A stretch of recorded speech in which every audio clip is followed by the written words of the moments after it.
did read that.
So I just wanted to make sure you got it. Okay, thanks.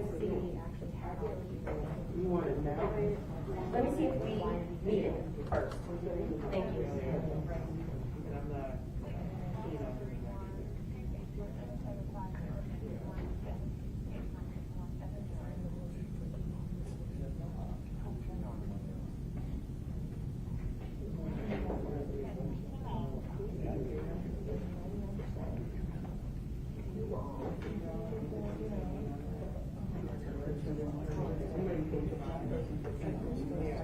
Yes, and then there's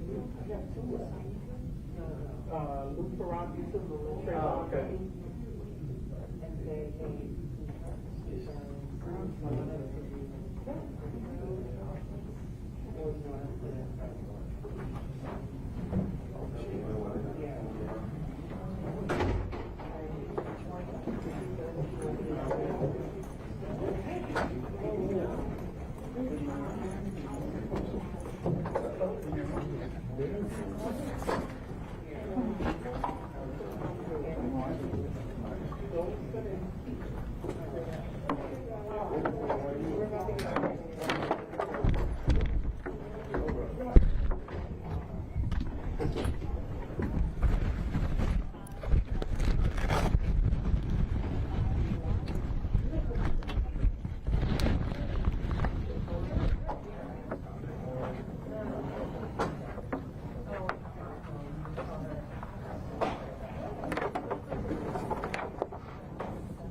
You guys are done. Yes. Everything left on the docket is not. Bye, everyone. Have a good day. Bye.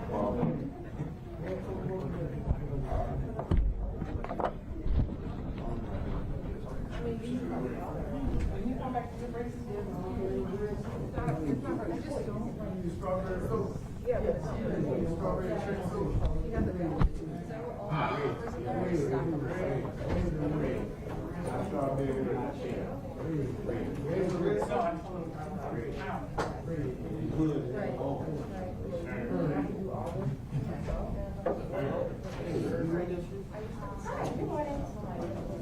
Okay, here it is. Would it be easier if I could get the actual number? So I'll bring it out. Okay. Oh, okay, all right, so then I'll go ahead and wear my shoe. How you doing? Okay.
I'll text her. Okay.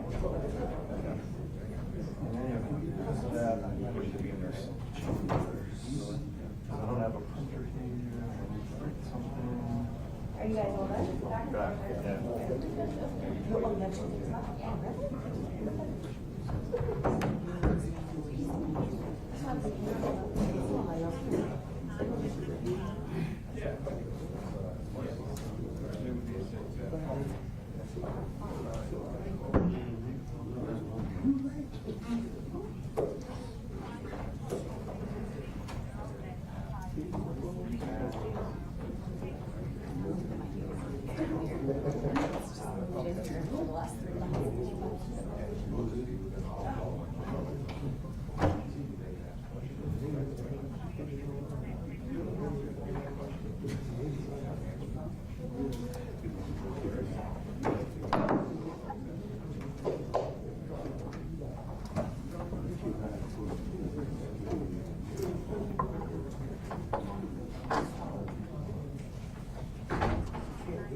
Hat off, please. Thank you.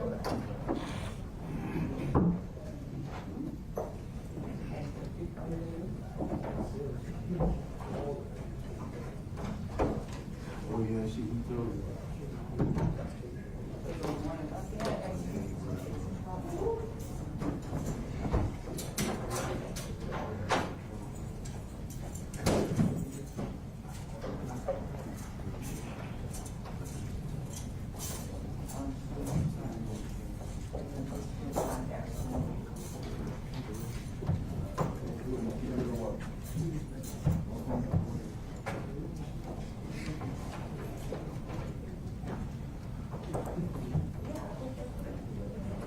George, talk to you. I have a question.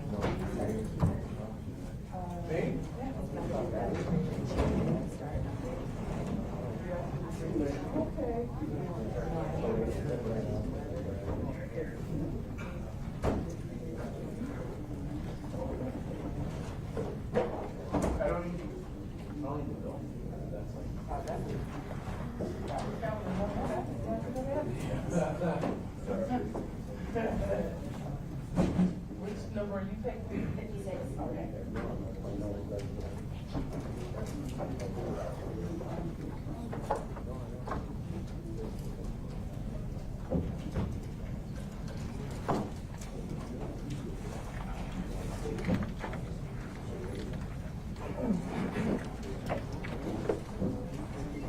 Okay, we're still on morning docket, so 2 pieces left. That I don't know. About half an hour? No, not that much. I was just hoping that. Yeah, no. Basically, the thing is that until he says, I just lost my train of thought now.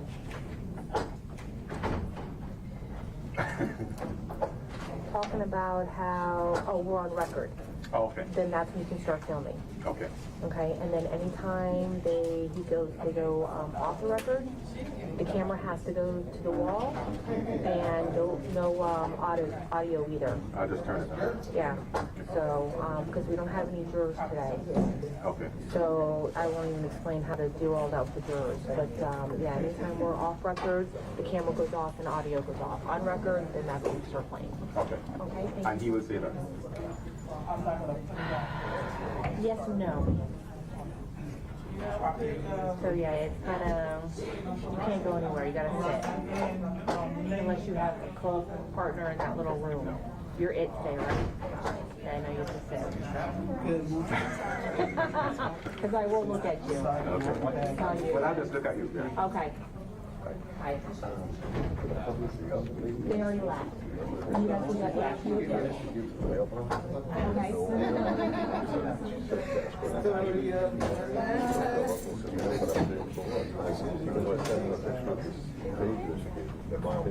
You would have to go downstairs. I don't know anything about it.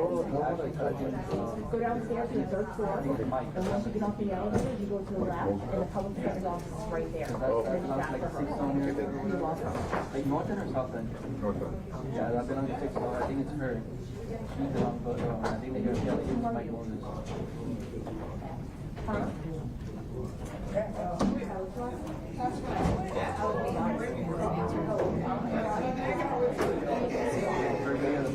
Hello.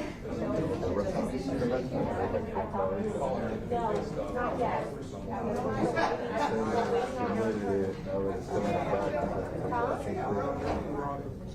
Because we still have morning docket. So you still have, yeah, you guys are still doing that.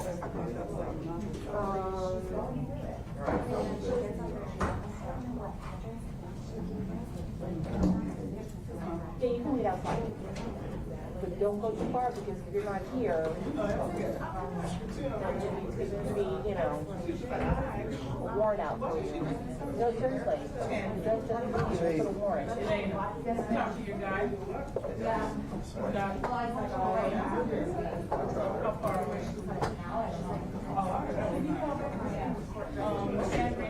Are you on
What got all screwed up, but tell me what you absolutely need to make it all that. And I can in order to get a thing overnight and stuff.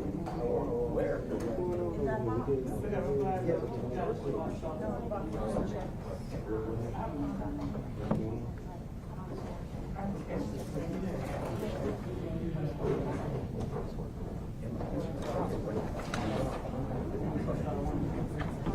You get an extra upsert a lot easier than that.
I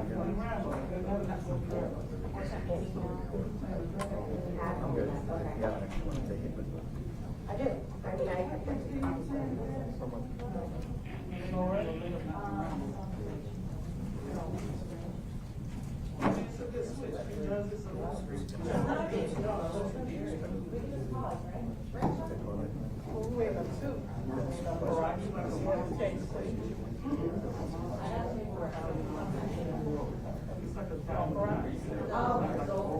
Oh, okay.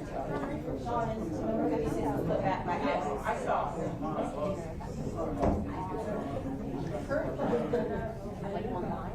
It's okay. I like it.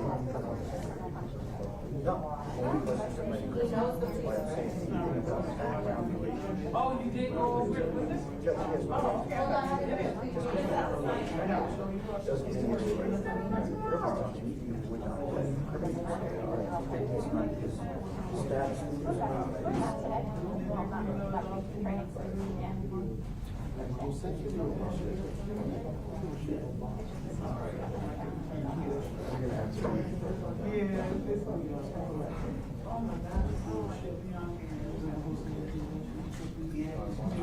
I want to go in as soon as possible.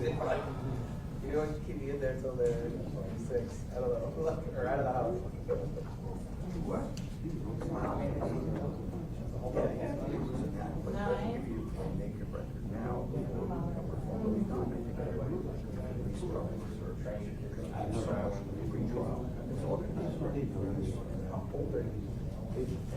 Buddy.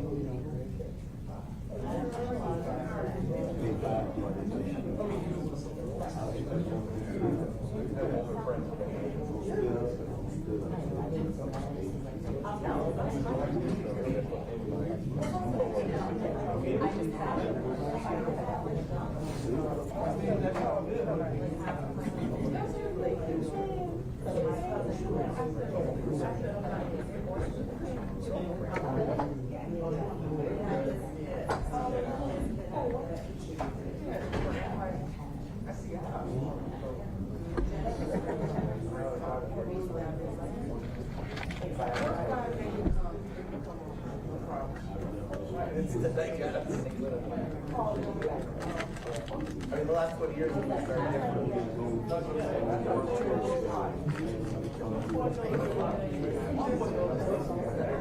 That's surprising.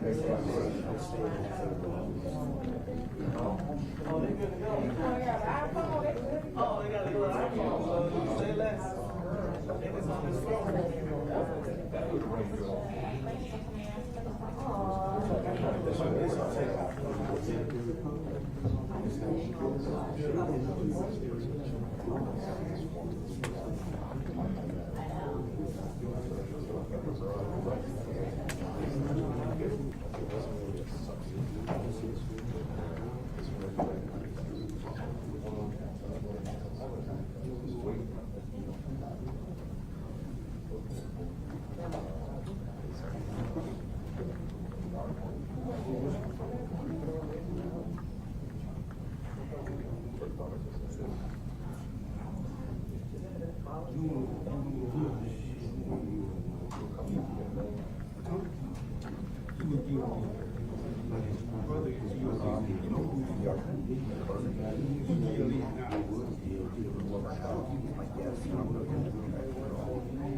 More complicated walls, the longer it lasted, the more you need something up there just to hold it down. You know, because you don't want to miss the important stuff. Oh, yeah. Sidewalk,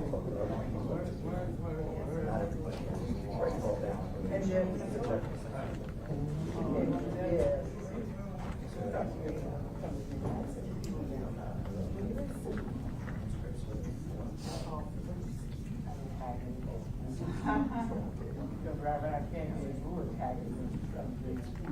did was clean and get done and get out of there.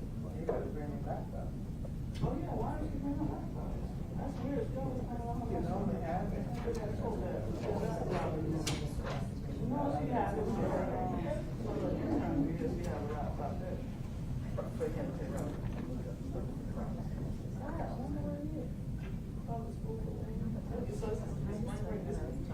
So the kids out of school? No, not for, school year. Not yet. I'm like, I don't know.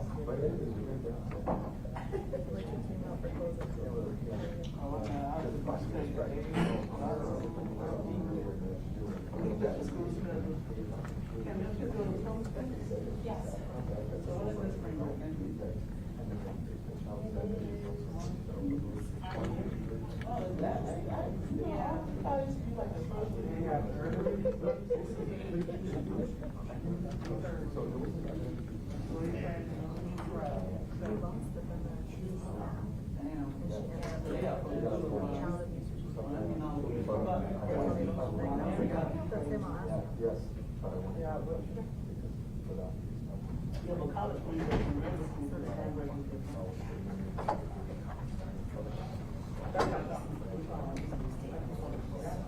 Oh, so the college spring break?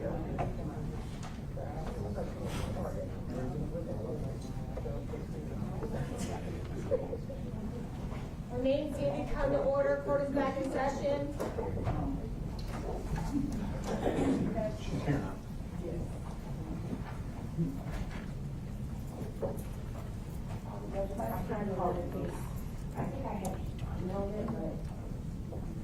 Is it Frank?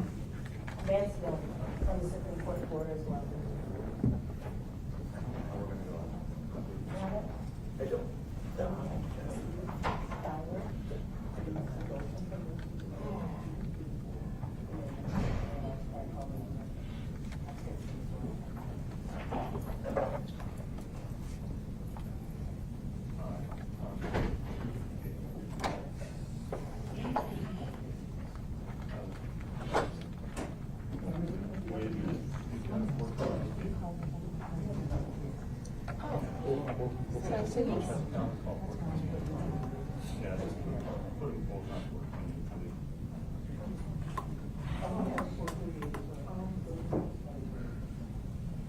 This one gets okay, so just delete.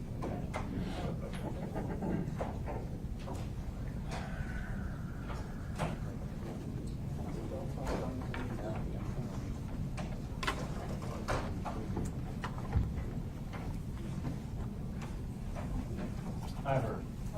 Well, no, so I need to hold me back to clarify, because I don't know if the things you said for I don't know. When did he get you? We're not in jury session, so he'll wait and I heard it's so it doesn't matter to me, unless you want to be here, but. That's nothing to do. All right, so when he comes in and we give you a break in whatever we're doing, Okay. I'm sure Alex will stand in.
Yeah, I'm gonna say.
guess they don't like sit by each other.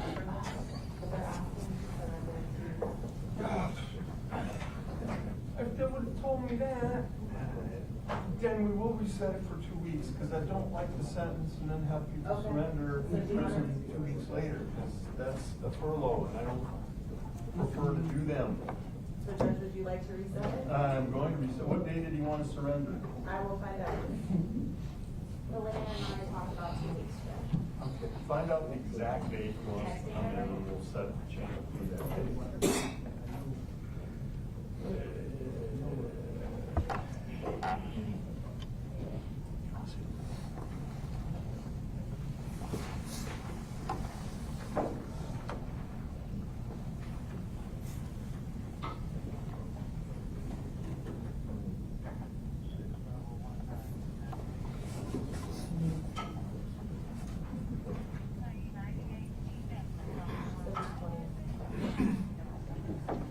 Asking for the 20th, Judge. Okay, Dawson, reset, change of plea, 320.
I'd be seeing deputies with that little back brace like this.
I'm sorry?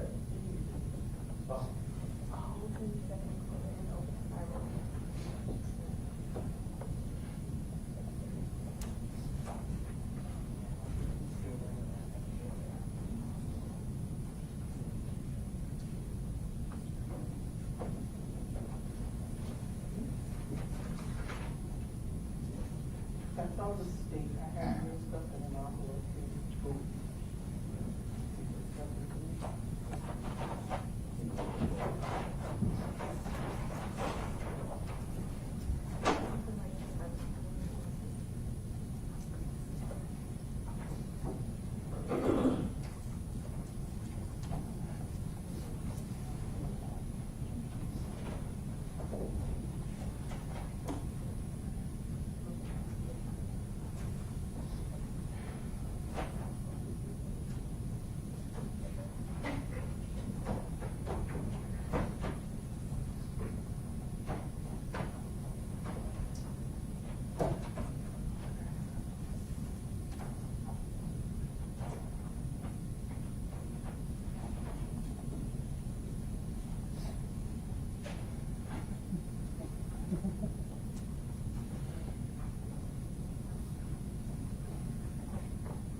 know which day it closed. No. That's heritage.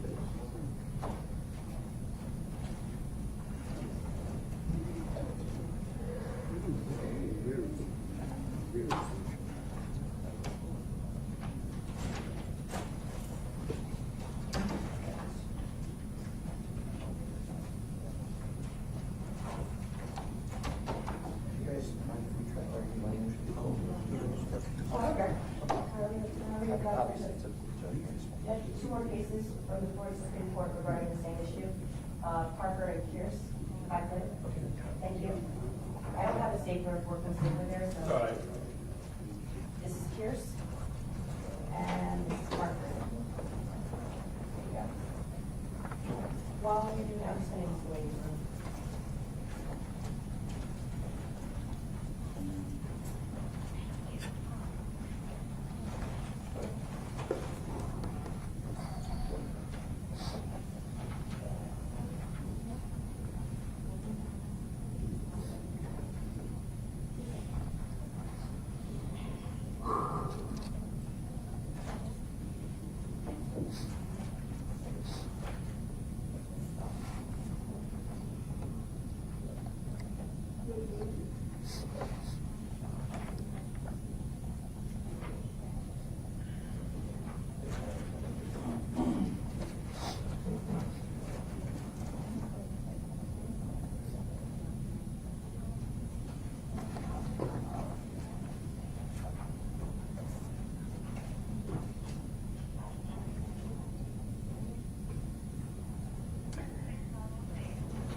Are you prepared to hear my request for curative instruction regarding Detective Curcio's testimony now, or do you want to do that later on?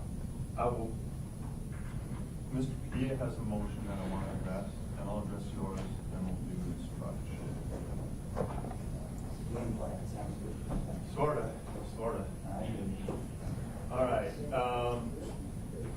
Mauricio, you have filed on Friday a renewed request for mistrial. A motion for mistrial and to disqualify. With respect to the second issue raised in there. Yes. Copy of one. Copy of the state. He said 131. give a copy to the other council. You want me to pass it? Do you care for the podium or our seats? It's all very informal, we're here Okay, so, discussing stuff. In Thank any you. event, on the disqualification portion of it, not in proper form, legally insufficient, therefore denied. I'm not allowed to say anything other than that. With respect to that same motion for mistrial, did you want to be further heard from what's written in here? Oh, yeah. Okay.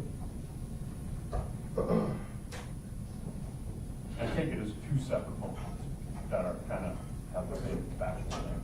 The motion for mistrial and the motion to recuse, which I will Comfortable today. Yeah, we're not good. I agree with that. So with respect to the motion for mistrial, Judge, first I wanted to say on the record that when the court asked whether we had any witnesses to call, the reason that we didn't have any witnesses to call was because the court struck a witness by the name of Dedrick Graham. I would have called Mr. Graham if he would not have been stricken, and my client wanted to call Mr. Graham, and my client is present and can verify that. Additionally, we would have called Linwood Walker, which was here before. Mr. Walker was here with his attorney, and Mr. Walker said the fifth. However, there was a lot of information that Mr. Walker had of a personal nature because he was close friends with the decedent that had nothing to do with any crime, and for Mr. Walker to just use the fifth as a blanket to not testify at all, this was impermissible, and we would have been calling him. I just wanted to say that and put that on the record.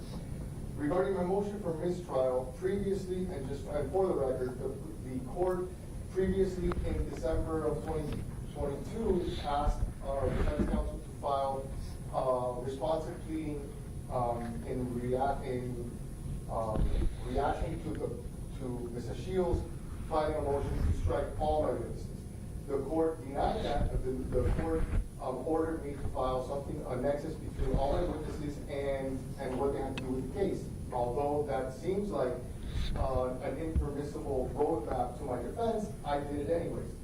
I believe that the reason that the court did that, and I can't think of another one, is simply because there was a lot of celebrities and celebrities on my witness list. Unfortunately, the decedent in this case is a celebrity, and I have stated many times, and I'm stating today, that because of that reason, many of the people on my witnesses were celebrities. In addition to that, I filed a motion to perpetuate, and I added affidavits for myself and for my investigator stating that Mr. Livingston Allen and Mr. Aubrey J. Graham were witnesses to this case, and I was asking for the court to grant a motion to perpetuate their testimony in the event that they would not be available for trial. The court denied both of those motions to perpetuate, and specifically regarding the motion to perpetuate the testimony of Aubrey J. Graham, the court indicated that it was denying it, but that put everybody on notice that if we do take the deposition, give it the same scrutiny that you would as in court testimony, because if he's not unable to appear, that we would be using that deposition transcripts at trial, which was weird because it was kind of like granting the motion to perpetuate, but not really. So we went forward, and eventually, I served him, Mr. Graham. Mr. Graham failed to appear. I presented the court the proper affidavits, the certificate of non-appearance, and the court entered on my motion an order ordering Mr. Graham to appear to deposition or appear before this court on the following Monday to find why he shouldn't be held in contempt. During that time, after that time,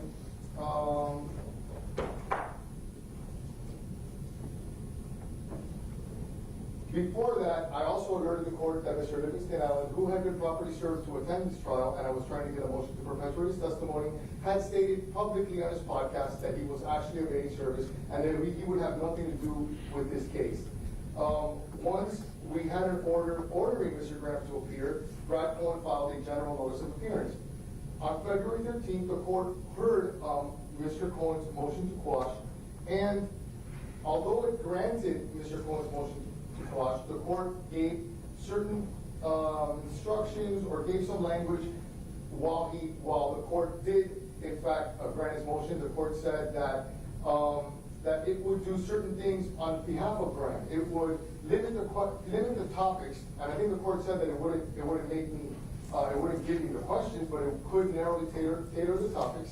The court said that maybe it would only be as simple as asking several questions, and I believe the court at that time gave sample questions. So it basically hinted at the narrow parameters that deposition would be. It talked about sealing of the deposition, so that it wouldn't hit the media. And it talks about the balancing test about privacy rights and constitutional rights of the defendants. And you also told Mr. Cohen that at some point, regardless of the defects that he stated in the affidavit, that at some point that I would get it right and I would properly serve him. On the next day, February 14th, I went ahead and I served Mr. Cohen's office, and I also served Drake at the Beverly Crest, his $80 million mansion, and that is a very public purchase that he did, that he bought it from another pop star, and he visited the Beverly Crest. Brad files then a motion for, I filed then a motion for expedited deposition because Mr. Cohen already articulated to me that he's not accepting service. Mr. Cohen then files a motion to quash and a motion for sanctions against myself, asking the court to sanction me for, I guess, even bothering Drake, and a motion for protective order. We come in front of the court on February 24th, and at that time, I called James Baird, the 81-year-old process server.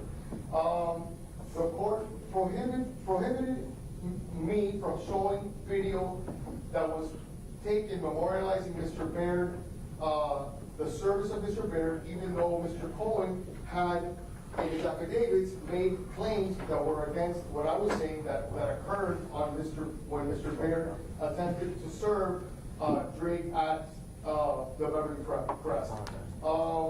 Mr. Cohen then tries to stipulate to Mr. Baird's affidavit in an effort to avoid the video from being used as evidence, and Mr. Cohen then educates everyone in the court regarding California law and the two parties, and that it's a two-party state. I was able to articulate to the court that I guess he was referencing to the California Penal Code 632, which I cited on the record, which involves confidential communications. I argued to the court that a process server trying to serve papers at the gate of a mansion and talking to an armed guard could never be the confidential communication that is intended by California Penal Code 632.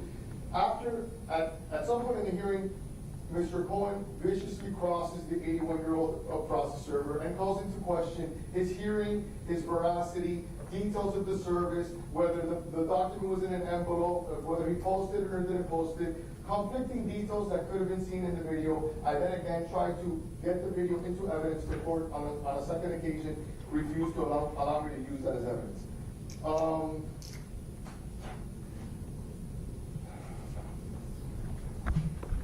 At some point, for whatever reason, in a motion regarding a process server and whether service was properly effectuated, I was not allowed to use the video of that service.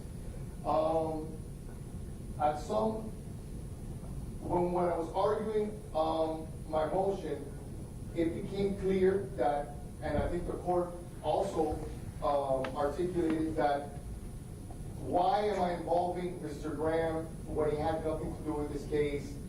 And I think the court actually articulated the negative implications that this would have for Drake. This is the first time that the court does this on February 24th. So then one would ask, what happened from February 13th to February 24th? Because the entire time, everybody's known my defense because I had to say my defense and air it out in December of 2022. All of a sudden, February 24th, I'm getting admonished by the court for involving this individual. So one would ask, what happened from February 13th to February 24th? Well, what happened during that time was Mrs. Shields on direct of Detective Curcio asked him straight up, did Drake have anything to do with this? Is there a Toronto connection? Now that's different than me asking on cross-examination a question that's sustained. That is the state attorney actually putting the name out there in front of the jury to a detective and getting a response that's not objected to and that's on the record. Additionally, the detective asked, when Mrs. Shields asked him, were you able to even verify whether he was in South Florida on June 18th of 2018 or something to that effect, and he said that he was able to confirm it. When I crossed him, he said, yeah, I was able to confirm it because Detective Foster checked social media. In any event, it came out on the record that Mr. Graham was part of their investigation back in June of 2018. That is years before I listed him as a witness. That is years before I tried to take his deposition. It came out that BSO was trying to verify his whereabouts at the time of the murder. If BSO is trying to verify your whereabouts at the time of the murder, you are either a suspect or a person of interest. On that alone, I should be able to take his deposition, but that didn't happen. Those are things that happened in between February 13th and February 24th. Things that would encourage my ability to take his deposition, but that didn't happen. So the court granted the motion for protective order. Since he's blood in the water, ASA Shield stands up and says, I moved to strike all of his witnesses. As irrational and illegal as that sounds, that's what she did. She moved to strike all my witnesses. The court says, nah, I don't know about striking all your witnesses, but I'm going to strike Aubrey J. Graham. So the court struck the witness without notice on an or tennis motion brought from ASA Shields. And then in bolstering, the court in bolstering his decision said that, I don't even know if Drake even lives at that address. That is a fact that's never been an issue. Mr. Cohen never argued it. The affidavit from the security never denied it. So now the issue is, why is the court taking the position of Drake's counsel and making arguments that were never even made by Drake's counsel?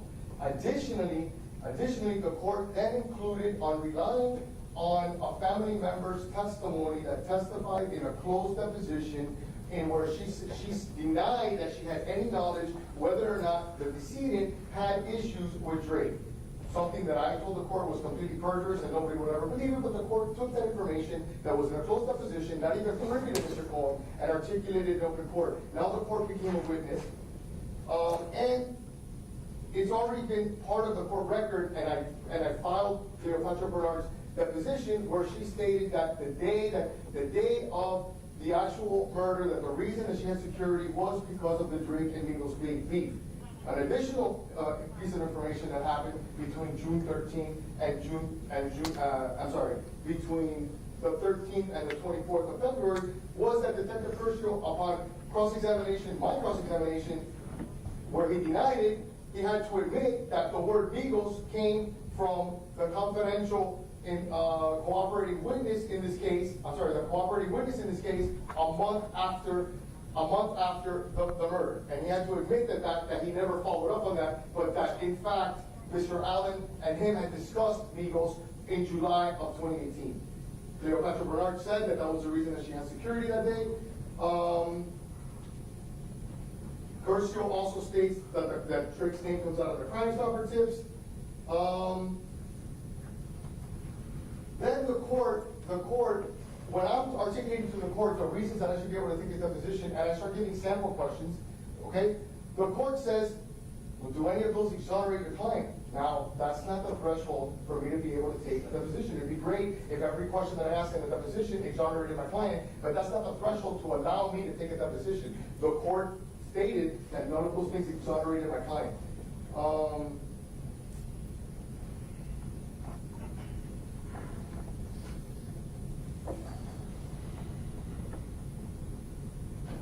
So now we're in a position where, my client was in a position where he believes that the court is now biased against him and biased in favor of Drake. It argued the facts not in dispute. We're not going to address that portion of the motion, because we've already ruled on that. I'm only the motion of Mistrial. Okay, got it. So Judge, essentially because of the court's ruling on February 24th of granting an or tennis motion to strike all my witnesses, narrowly tailoring that motion just to strike Drake, the court has essentially gutted my defense and interfered with my ability to properly represent my client, and for that reason I'm asking for permission. Thank you. States, respond. Yes, Your Honor. One of the first things I was looking up was Mr. Padilla's notice of appearance in this case was June 26th of 2018. It's important to point out that he has actually been counsel that's been on the case longer than anybody that's present in the courtroom. Also, he is requesting the wrong relief for, let me see. He's requesting the wrong relief by asking for a mistrial. The evidence has been closed and all parties have rested in the case. We've argued judgment for acquittal. We've argued for motion for mistrial with the two different standards. None of these arguments were raised. Instead, he took the option to join counsel, which was Mr. Kimmock at the time, his arguments and adopted his arguments, none of which addressed any of these. So I would argue that these arguments that he's making now, A, are not timely. He's waived these arguments because he did not make them contemporaneous at the time when they were supposed to be made. Additionally, asking for a mistrial after the close of evidence, essentially at the stage when we would be charging the jury and doing closing arguments is not timely. So for those reasons, I think it should be denied on its face. Additionally, it is not the first time that the jury heard anything about Drake. Drake and any parties that were not part of this case came from Mr. Padilla's mouth. At voir dire, at opening, initially when Mr. Allen was on the stand, it was Mr. Padilla that asked in his questioning of Mr. Allen, which was sequentially in the chronological order of the case before Detective Curcio testified.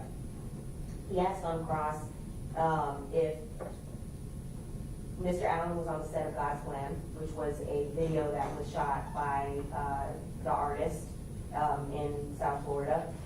He asked if Mr. Allen ever met Drake. He asked if he ever went to Toronto. He asked a lot of questions about Toronto and if it was in connection or if Mr. Allen's father had any connection to Toronto. Those all came from him, not from the state. The state was put in a position, first of all, in the state's opening, I laid out what I believed the evidence would show.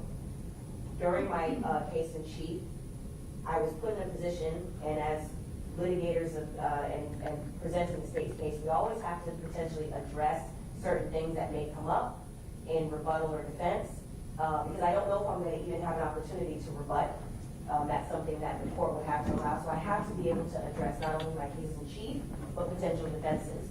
And so in that approach is how the state asked questions in response to some of the things that Mr. Padilla brought up.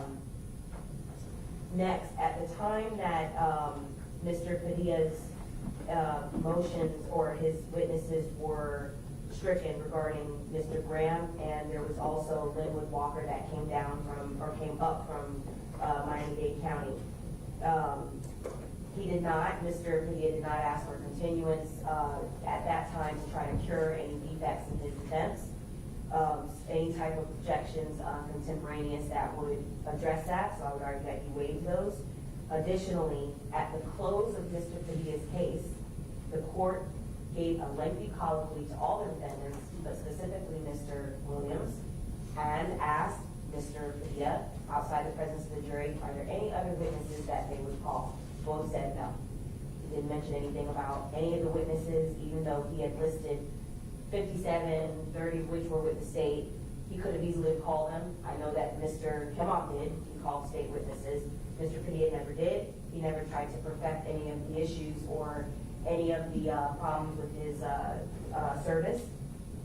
And I would argue that because he did not make contemporaneous objections or address it at that time, even the defendant himself did not raise an issue and say, Judge, I want Mr. Padilla to call Drake. I want Mr. Padilla to call Linwood Walker. I want him to call all these witnesses. He in fact sat silent and mute and said that he was fine with the defense.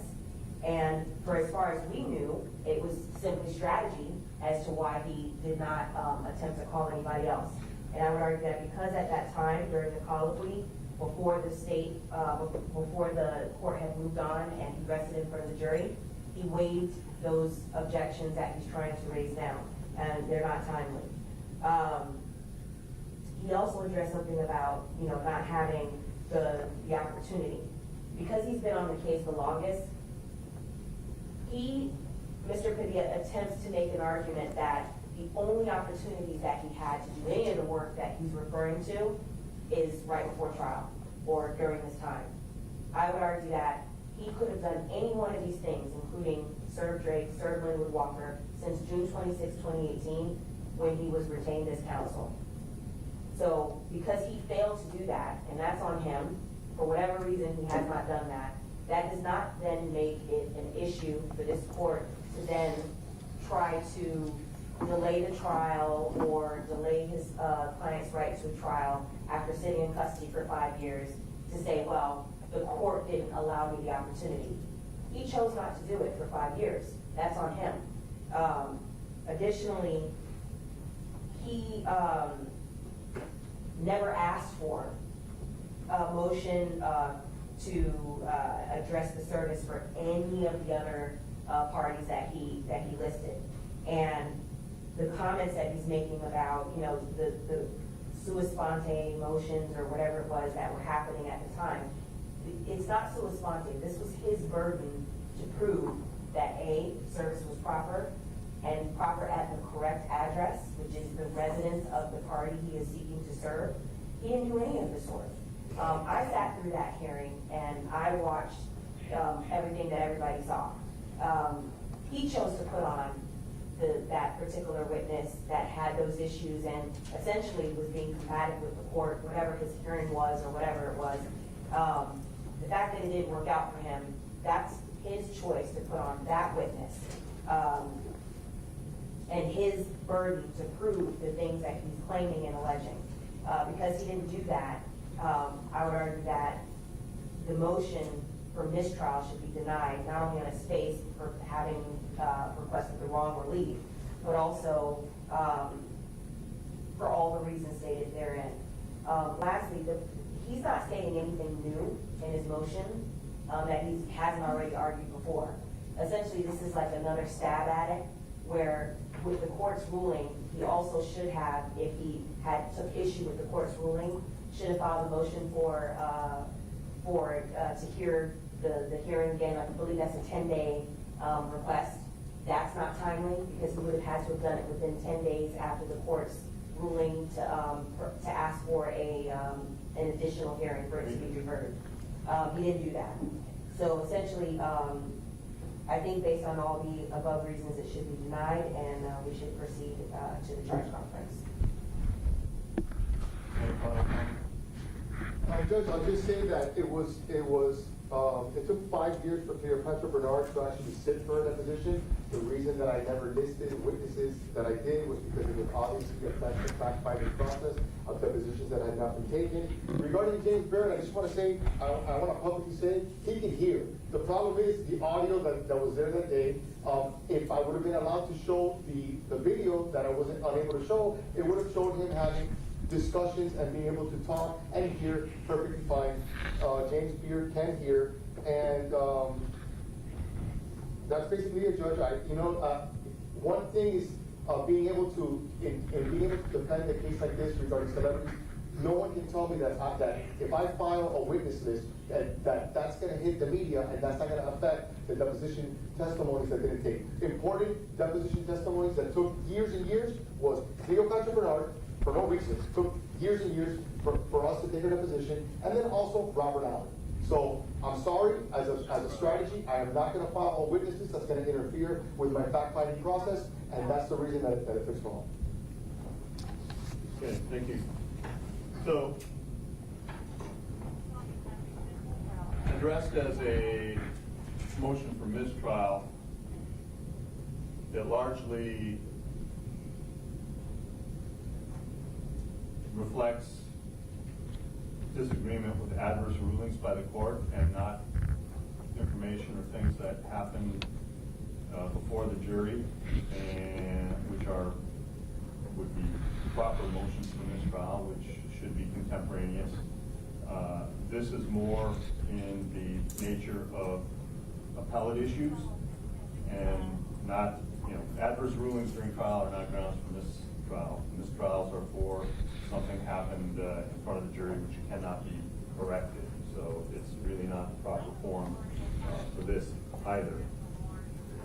Let me note that the question started out as a motion to strike by the state all of the witnesses, which I declined to do. And the request for counsel to provide some nexus was in a response to the state's motion to strike everyone. I said, show me how they're relevant and we can move forward from there. The court's advice to take any depositions if they were to happen with an eye to a future motion to perpetuate was just cautious guidance. I think no way should be interpreted as the court granting those motions, because the court clearly did not grant motions to perpetuate testimony which no relevancy or nexus had been shown at the time. Merely the court was saying, I was not going to stop you from conducting discovery in those areas should you feel it necessary. With respect to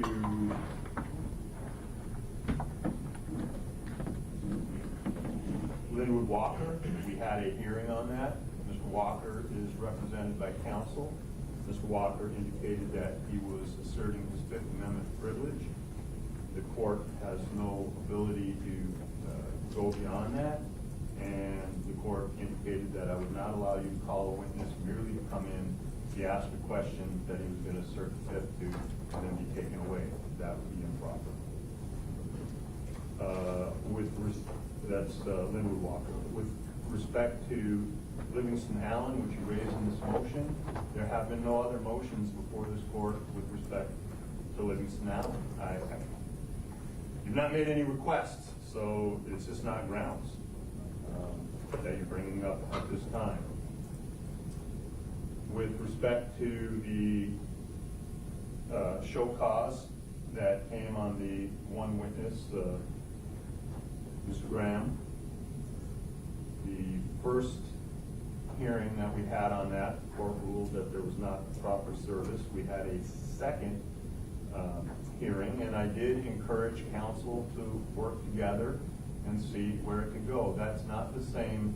Court's encouragement, court telling people to get along, play well in the sandbox, to do things to facilitate moving forward, is not the same thing as a court order, which either is expressed as a court order or comes out in writing. When I say, why don't you guys get together and see what you can't do, that's merely a court's suggestion to see how we can facilitate. But in no way is a court order or directive. Counsel indicates that, and in the second hearing, my function is to determine whether or not there was proper service, and counsel's statements of like, everybody knows, or it was highly publicized. Again, there was no request for judicial notice, and what everybody knows or what's out there is not evidence before the court, and it has to be proven like anything else. The court was indicating to counsel that its motion for further relief through show cause or writ of attachment did not have sufficient evidence.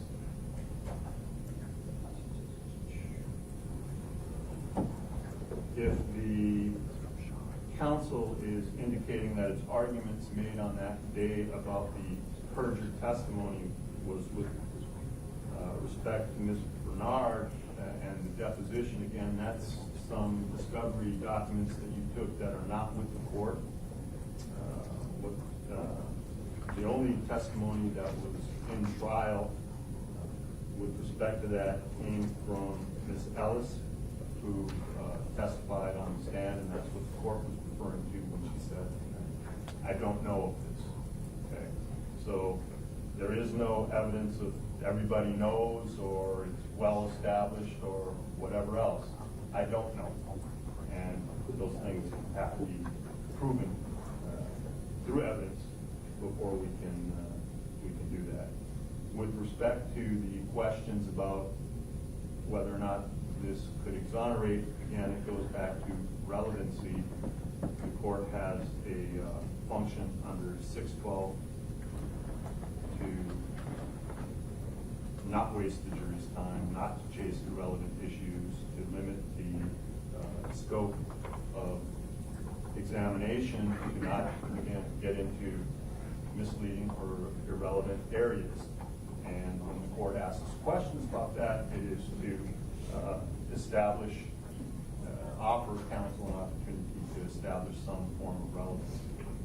In this case, again, any other witness that was listed under witness list was not specifically brought forward or further relief requested, and the court in no way prohibited you from attempting to take depositions of any of those witnesses.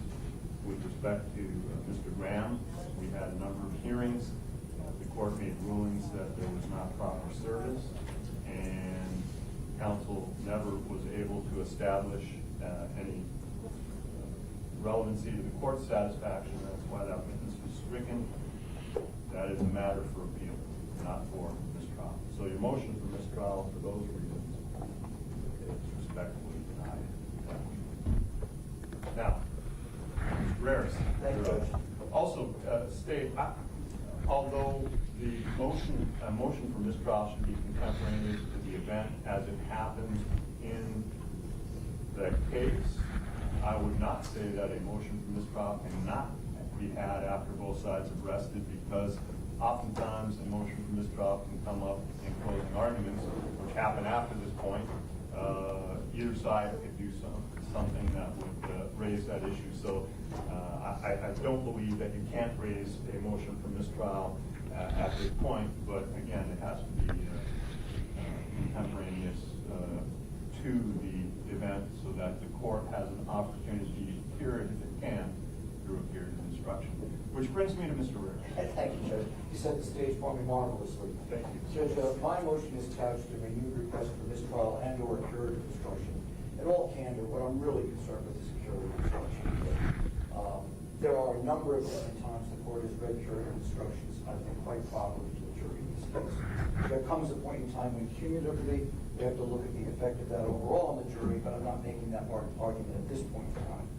However, just to set the stage as to how this happened with Detective Curcio, we were very late in the day, Your Honor. This was about 4:45, if I remember correctly. It was on the state's redirect to Detective Curcio. When I asked about some of the tip material that had come in, candidly, it had a previous sidebar. I pointed out that while one counsel had received all these tips, the other two counsel hadn't. So I did get those materials from Mr. Padilla and go through them and found some things there that I thought might be helpful to bring to the jury's attention, such as the fact numerous individuals in those tips were posing with money. But that's the only thing that I was asking Detective Curcio about. And in fact, eventually I withdrew that and didn't even go forward with the photos that I found to verify that Detective Curcio had in fact seen that. But what happened here, Judge, because it was late in the day and I was tired, I thought I screwed up. I thought I asked something stupid and opened and recorded this testimony. So I made my objection. I proceeded sidebar. I asked the court to consider it. He overruled my objection. So I wrote a transcript to see if, in fact, I had done anything that would make the testimony of Detective Curcio somehow admissible, as it was double hearsay, in my opinion, had never been followed up on by Detective Curcio or anyone else from the state attorney's office to make it in any way admissible testimony. Judge, what the state did is they took a question clearly, and it's in my motion. The first question by Mrs. Shield on the redirect regarding my cross of Detective Curcio was, Mr. Rares asked you on behalf of Mr. Newsome that you received a lot of tips regarding black males flashing money, or black males and money, correct? Yes. However, she says, there was one tip or information that you received that was very specific to Mr. Newsome. Judge, the moment she said that, I made my objection as outside the scope. I think it properly was outside the scope. At that point in time, I had asked nothing about any information that he had received extraneous to the tips, which was how she segued into getting him to immediately start reading from his report. Judge, the report had always contained reference to an alleged text from a phone number that was never traced to my client, allegedly by my client, with a picture of him attached, containing what amounted to a confession. if it had been properly presented and documented by the state. That would have been an extrajudicial confession. So it can't be said that this is in any way harmless error, particularly in light of the lack of other evidence that the state has been able to bring against Mr. Newsome. So in that regard, Judge, I would ask the court, and I'll argue further, to consider a curative instruction at this point, as you've done with a number of other things. This jury, I think, is well prepared to disregard evidence that they shouldn't have received. But there was no way, and there is no way, for me to cross-examine that testimony. Detective Curcio, if you remember correctly, started reading very quickly from his report to get this into evidence. And the ruse that the state used, in all honesty, was regarding money buried in the backyard. The only thing I'd ever brought out about the search was that there was a search and there was a digging in the backyard. Never why there was a digging there, never what they were looking for. Certainly nothing to open the door to the hearsay evidence that gave rise to the search warrant being issued in the first place. And I think it was proper for me to point out to the jury on a number of occasions that there was a search, no evidence was gathered. I never went into what they were looking for. But to say that because I mentioned a search where nothing was found, I opened the door to the actual search warrant, the information in it, coming from a double hearsay source, that I never even challenged. I did not argue that that was not enough to get a warrant and go into a search. Because again, there was no admissible evidence based on what was in Detective Curcio's report. And the testimony went on. The text was purportedly from Trayvon Newsome. Yes, he named himself by name. And there was also a picture included. Yes, depicting Trayvon Newsome. Yes. What did the text read? Judge, no text was ever produced in defense. No picture was ever produced in defense in discovery in this case. All this ever was this information in a police report. And I would argue to the court that without a lot more background work to develop that into admissible testimony, the state knew that this was not admissible. I, in fact, had discussed that with Mr. Lowe on a number of occasions over many years, who was well aware and would not have tried to introduce this without more. And it went on. Detective Curcio said, I will quote, it said, all my money buried, happy face, I got snitched on, so I saved it for if I don't catch life. Real shit, I'd be thinking I'd catch life, but I buried the bitch. I buried it at my house, and I get you pregnant. I stay out here and soon I'm going to dig up the money. I got like 8,000 buried, but I'll do 5 years, I'll be home before you know it. You straight with me turning myself in on Sunday. Judge, without providing that text, a picture of it, something, without them having a phone, without them doing anything to link that up to Trayvon Newsome, I would submit to the court that that was inadmissible testimony. It was double hearsay, and it violated my client's confrontation clause right for me to be able to challenge that in any way. And I would ask for a jury instruction, simply asking the jury to disregard that portion of Detective Curcio's redirect examination by the state, and that it led to testimony that should not have been properly before this jury. So, Your Honor, I understand on the argument that we made aside regarding this. Mr. Ramirez did open the door, starting with his opening, mentioning and harping on the fact that the SO dug up the backyard of the defendant is directly and fundamentally related to this text message. What has come out by Mr. Ramirez, or what he's attempted to point out on deficiencies in the state's case, is there's no evidence relating to his client. That's part of his defense. He didn't do it. There's no evidence relating to his client. And he wanted to be able to bring out, they didn't find anything in the backyard. Well, the search was precipitated by this text message.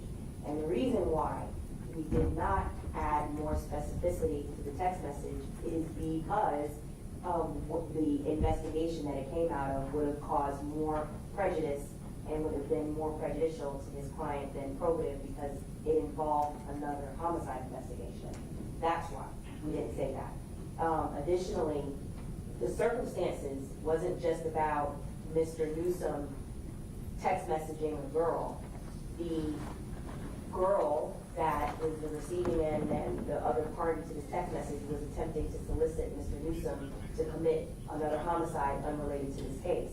So that's another reason why we did not bring out those specific facts in an effort to make sure that it wasn't more prejudicial than probative in this case. When he brought up the digging in the backyard, what he wants to be able to argue to the jury is, well, look, there was a search, nothing was found. Well, it's relevant as to why their search was even attempted in the first place, because what was discussed on his cross-examination was all the things that led to, or his argument, lack thereof, to his client. When in reality, there was evidence that led to his client, which caused probable cause to get a warrant to search the backyard. That's the complete picture. And Your Honor, I believe ruled correctly at sidebar that it was Mr. Ramirez that brought that up. Additionally, what came out during the trial, I think also substantiated part of that, the relevancy. Mr. Newsome, in particular, as opposed to the other two defendants, was, we had to address mid-trial that he was intimidating or threatening a witness for being a snitch. That's part of what's relevant also with that text message, because he talks about, if I don't get snitched on, I'm going to bury that bitch in the backyard, talking about $8,000. So now we have, it's even more relevant. He's referring to someone as a snitch. At that point, Robert Allen, and I believe at least 2 or 3 of his co-defendants had already been arrested. He's again been in this trial berating someone for being a snitch who's testified against him. He referenced the money, which was important because they were looking for connections to this crime. And based on the chronology of it and the relevancy of the substance of it, I would argue that the ruling was correct in that no curative instruction would be needed or would assist the triers of fact at this point. And so I ask you to deny his motion. Judge, I disagree with the state that simply stating that a search was conducted and what the law enforcement did during that search opens the door to the hearsay basis that was the issuance of the search warrant. I would point out that the testimony has been that my client introduced his own name into this case when he went back to that vehicle that had been abandoned, that was clearly used in this crime, and placed his name in it. So long before anyone else was a suspect in this case, or even before the individuals on the video had been identified, my client's name was involved in the case. So there was no need for the state to explain to the jury how the search may have been conducted, him placing himself in the vehicle hours after the vehicle was used to commit the crime. There's certainly enough in there for that warrant to issue. And I would simply ask the court to ask the jury to disregard it. The problem with it is the confrontation clause. The problem with it is that it's double hearsay. And the state, knowing this for all these years, did nothing to try to produce the text itself the way it came out. Detective Curcio said, well, I received the text. Well, not quite true. He didn't receive the text. He got it from a phone in another separate investigation and did not preserve it as evidence, did not list it as reciprocal discovery. A photograph allegedly of my client was attached to it. Where is that photograph? I don't understand how a detective could have that information and the state not realize it needs to be part of the discovery process. For the defense to know it is in some way admissible. Other than that, it is double hearsay. It has no foundation, and I ask the court to ask the jurors to be instructed to disregard that because they violated my client's rights in front of me. It puts me in the position of having to challenge the veracity of Detective Curcio on that issue when, as you saw, I asked him very limited questions, basically applauded his police work in the case, and did nothing to impeach him. And to be able to say, well, he did a good job about all of this, he was candid and honest about all the things they don't have against Mr. Newsome, we should disregard, ladies and gentlemen, without the help of the court's curative instruction, I would have to tell them to disregard what he said about that, and therefore challenge his credibility. And that's not what I choose to do in the defense, and I don't think I should have to. I think the case should rest or fall on admissible evidence, and I believe this was inadmissible evidence that can be cured with a curative instruction. Thank you. All right, well, I made my initial ruling at the sidebar, and I'm sticking with that ruling.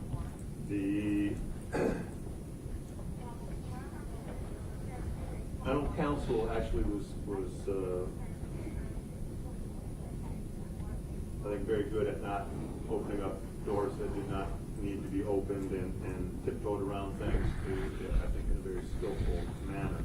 However, the issue of their digging up the backyard was brought out through counsel to the jury in opening. This is floating around out there.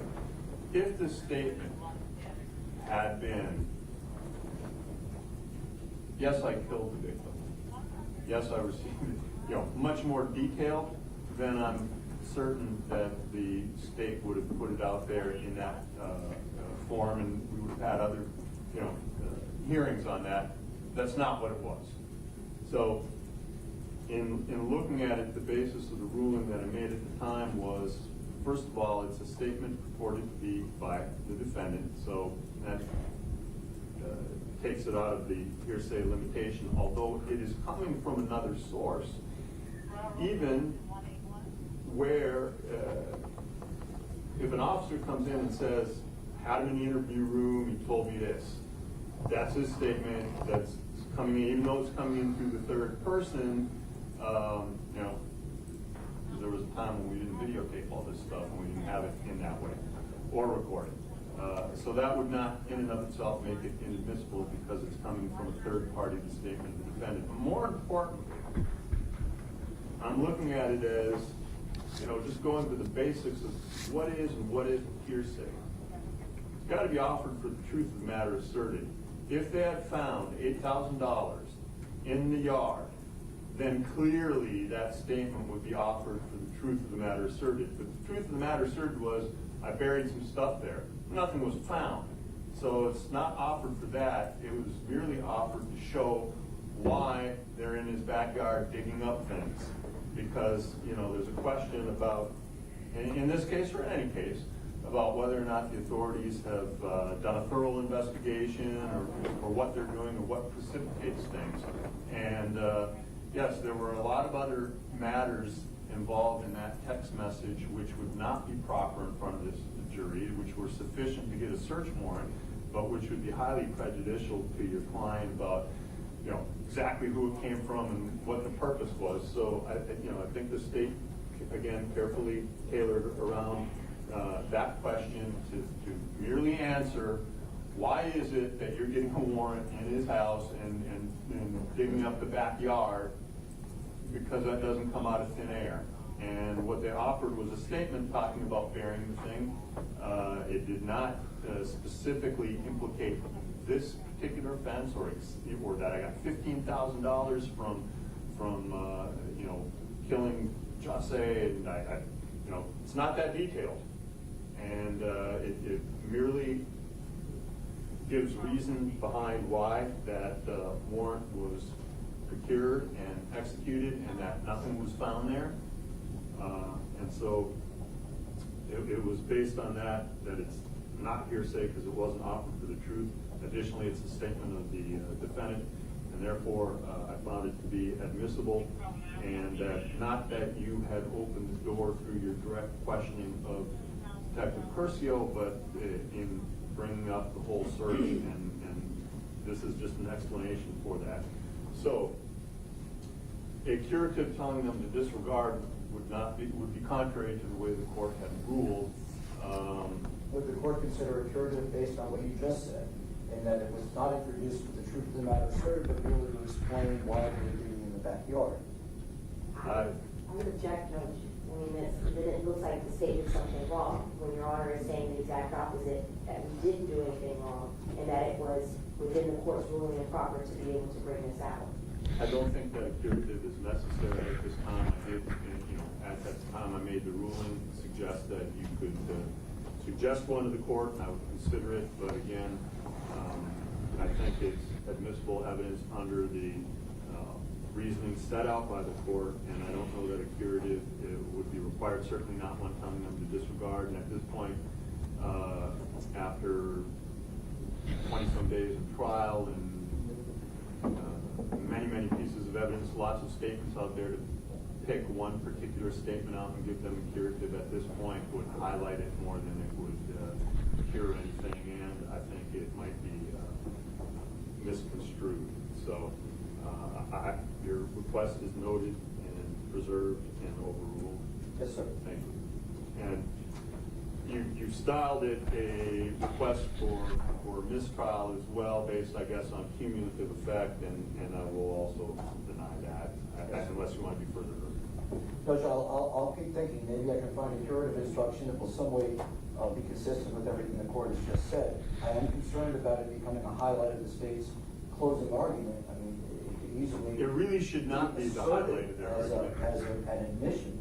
You know, again, if it becomes that, we have absolutely no way to cross-examine it. You know, had not received the text of it, had not received the photograph, can't challenge it in any fashion. It just came in through double hearsay, and let me keep thinking about it. But hopefully it doesn't become a feature of this case closed.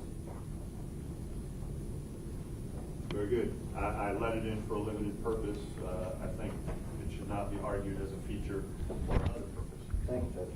All right. With that, shall we talk about instructions? Why not? Stage ready. All right.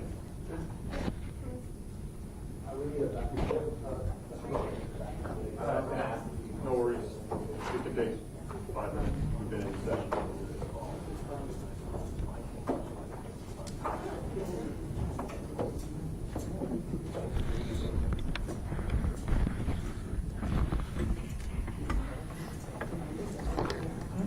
Yeah.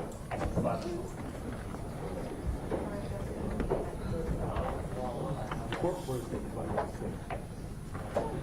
We're not and I'm hoping that,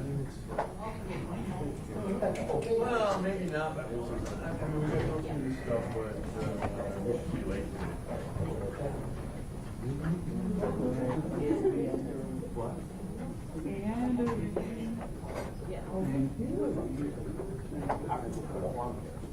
Because I didn't hear you. So, sorry, we're not. I know, but yeah. Really need to? No. I mean, no, it has a future date. We deleted it. No, because I made a mistake, so to speak. I'm probably going to take mine. Had last. You're not on Zoom anymore, are you? Only Friday, only Friday. Okay, that's a good thing to know. You got the 28th already. Yeah. No, I'm just saying. I was just saying that I would jump on Zoom. I'll get involved this Friday. Yeah, because I want to make sure. Zoom is only Friday, calendar call things, everything else. Oh. Yeah, you didn't. If I got a text from you to show, I would probably. What, 649? Yes, ma'am. So some other guy's nervous now. Oh, my God. Right, something. What did I do now?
talk to him.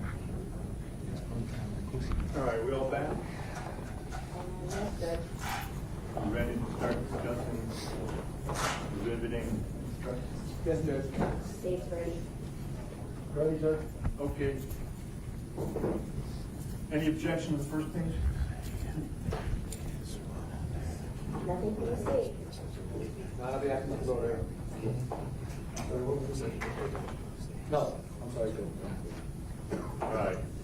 Except that it says number 4 at the bottom. Get rid of the page. No, did I address that in my email? I was gonna, I only paginated it for this conference. Right, yeah. For the final, draft, I'm gonna remove all the page numbers, and anything that's bracketed. Right. As well. Yeah, I know. I'm kind of funny. Oh, you're teasing me? Because the certifications were placed at the front, but obviously they're at the back. Okay. All right. Anyway, so first page is fine. It lists everybody, seems to be spelled right. All the case numbers are on there. Good. All right. Then the next page would be the introduction of final instructions. Well, wait a second. I have three certificates. Right. Put those at the back. I'm just saying Trayvon is spelled wrong. On the certificate? Yes. All right. Oh, there's an extra V. I see that. I'll correct it. But that's on the certificate. I'm just dealing with page 1. I'll correct it. Well, it should be page 1. Okay. We'll throw those to the back. We'll talk about them when we get there. All right. So then next is the introduction of final instructions. Do you any preference by the parties whether we keep, you're going to get rid of the bracketed 3-1?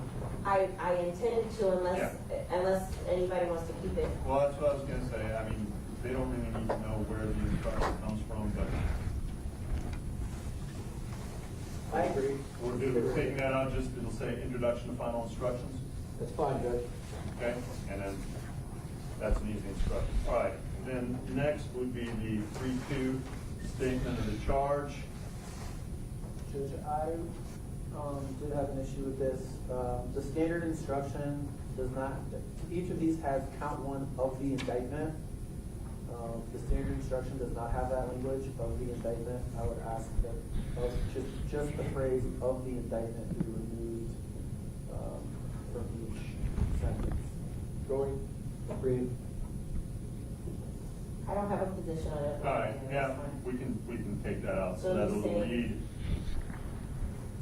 Has been accused in count 1 of the crime of murder in the first degree and in count 2 of the crime of armed robbery.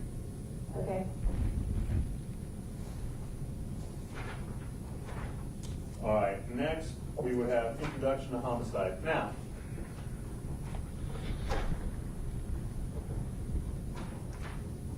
I don't have any problem reading this entire instruction 3 times. Is that what the parties wish?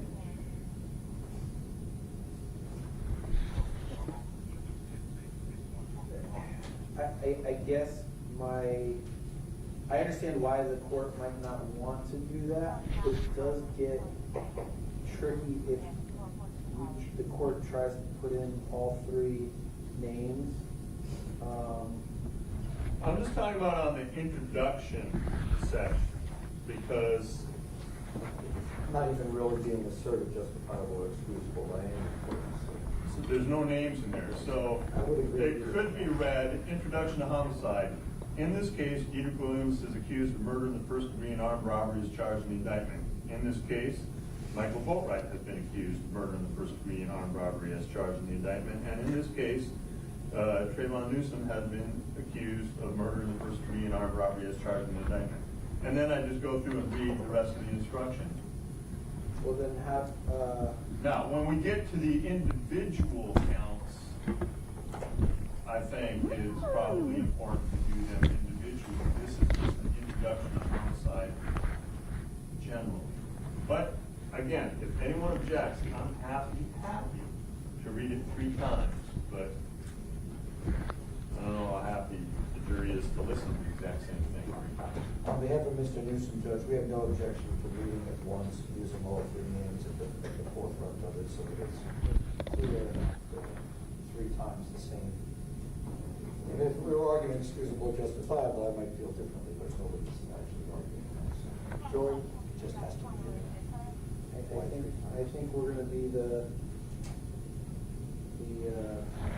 outlier. That's a good word. I think we are gonna object. Okay, I'll just read it three times. As to there are a couple of parts of it that deviate from the standard instruction. On the third sentence, where it says a killing that is excusable, the standard instruction reads, however, a killing that was excusable or was committed by the justifiable use of deadly force is lawful.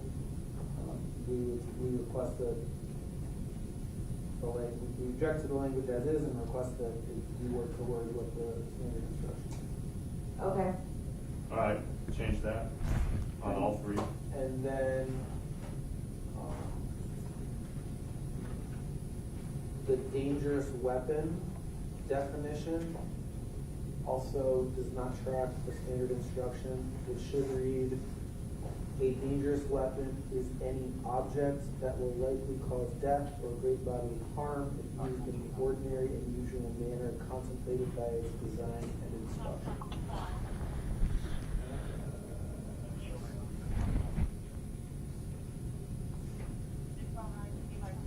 And that's what we are requesting. 1 second.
All right, let's change it to track exactly from the Supreme Court instruction on, So it's the sentence starting with the italics, in quotation, dangerous weapon? Correct. Okay. yeah, as it reads in the Supreme Court instruction, the dangerous weapon is any object. So. Okay, no problem.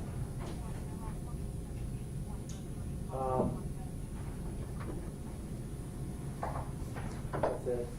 I have no further objections or requests. Okay, so we'll make those changes, and since I'm doing it 3 times, you make the same changes on all 3. Okay. I'm hopeful that once you take out that 7-1 there, that last sentence will fit on the page. It should. But if you need to adjust the margins, if you can make it a 1-pager, it's just easier. Okay. All right. Then next, we have 7-2, first-degree murder. Judge, I have 2 objections. One goes to the final paragraph. The last sentence says, "In the conduct of the defendant convinced you beyond a reasonable doubt, the standard instruction is in the context of the accused. Request that the word accused be substituted for the word defendant. So that is what is in the standard instruction. No objection, Judge. I can change it on all three. Doesn't matter. Okay, that's in the last paragraph, correct? Correct. All right. And then Go ahead. My second objection, the court has requested, or the state has requested the standard, a special instruction, which is in italicized. They've requested this language: premeditation can be inferred from such evidence as the nature of the weapon used, the manner in which the murder was committed, and the nature and manner of the wounds inflicted. We object to the inclusion of that special instruction. In order for a special instruction to be included in the jury instructions, 3 prongs must be met. 1, it must be supported by the evidence. 2, the standard instruction must not adequately cover, in this case, the state's theory. And 3, it must be a correct statement of the law and not misleading or confusing. We object on both the first and the second prong. We obviously moved for judgment of acquittal on premeditation. It's our belief that there is no evidence of premeditation. The state has failed to present a prima facie case of premeditation, and as such, the special requested instruction is not supported by the evidence. Second, even if it were, this is the standard instruction that has been promulgated by the Florida Supreme Court. It adequately covers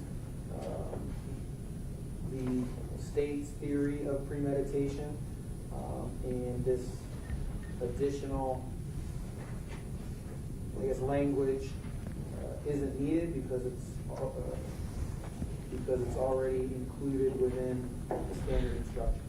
So we object. It's not included in the standard instruction. Additionally, Your Honor ruled against the defense saying that there was no prima facie evidence that there was premeditation. My exact argument was, by the nature of the weapon, which was a .22 caliber rifle used in this case, also the act of killing, pointing a loaded .22 caliber rifle at the victim's head and upper neck area, and then shooting the victim 3 times, that the nature of such evidence and the weapon used, the manner in which the murder was committed, that the wounds were inflicted, that premeditation can be argued based on that.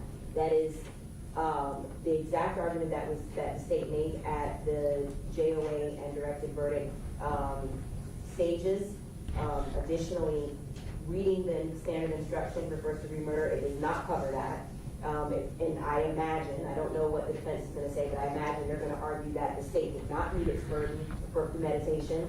And I would like to be able to argue and have the law correctly reflect as it does, based on Fennell versus State, cited at 959, Southern 2nd, 810, which is a 4th BCA case, and Perry versus State, cited at 801, Southern 2nd, 78, which is a Florida Supreme Court case, that we should be able to argue that the jury should be properly instructed on that so that they know that that is a proper argument. Let me hear from counsel for Mr. Williams' concerns. No, Judge,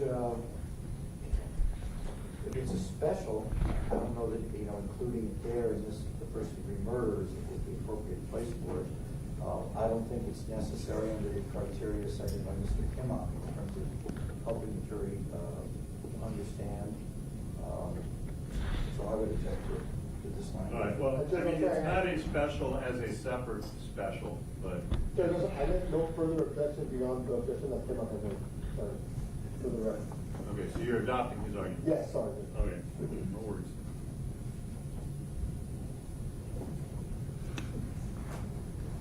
I do find it to be a correct statement of the law. In fact, when we were discussing the JOA, and I think the state may have mentioned some things, but I essentially quoted this language out of cases, not the 2 that are cited here, but it's just, it runs through an overwhelming amount of the appellate cases dealing with first-degree premeditated cases. That sentence or that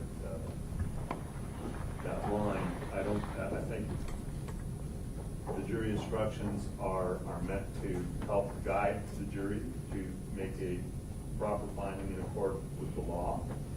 And it is a correct statement of the law, which I do not think is covered by the language that is prepared, and I am prepared to add that. Judge, if I may, I'm reading from Fennell versus State 9559 Southern 2nd 810. And the reason is because the state has included only the prongs of premeditation that assist them. There are a number of other prongs in premeditation that... You mean the prior difficulties and the other stuff? Correct. It's a longer statement. If you wish, we can put the whole thing in. I mean, maintaining our objection, so you have it in there anyways. But if it has to come in, you want it with the whole site. Correct. So, so I will agree with that and have it so that it reads the full string again, which is oft quoted and is in all sorts of instructions. Premeditation can be inferred from such evidence as, and I think it starts out with nature of the weapon used, but then prior, read it, it's like prior difficulties. Yeah. The premeditation may be inferred from the nature of the weapon used, the presence or absence of adequate provocation, previous difficulties between the parties, the manner in which the homicide was committed, and the nature and manner of the wounds. Right, so it misses those two things, but that's a correct statement of the law, so if we're going to put it in there, let's use the entire quote. Okay. Not as a quote, and again, I know you indicated earlier that obviously the case site references will be removed. Correct. Okay, very good. Any other changes on this one? That'll be after Mr. Newsome now. No, Judge. No, Judge.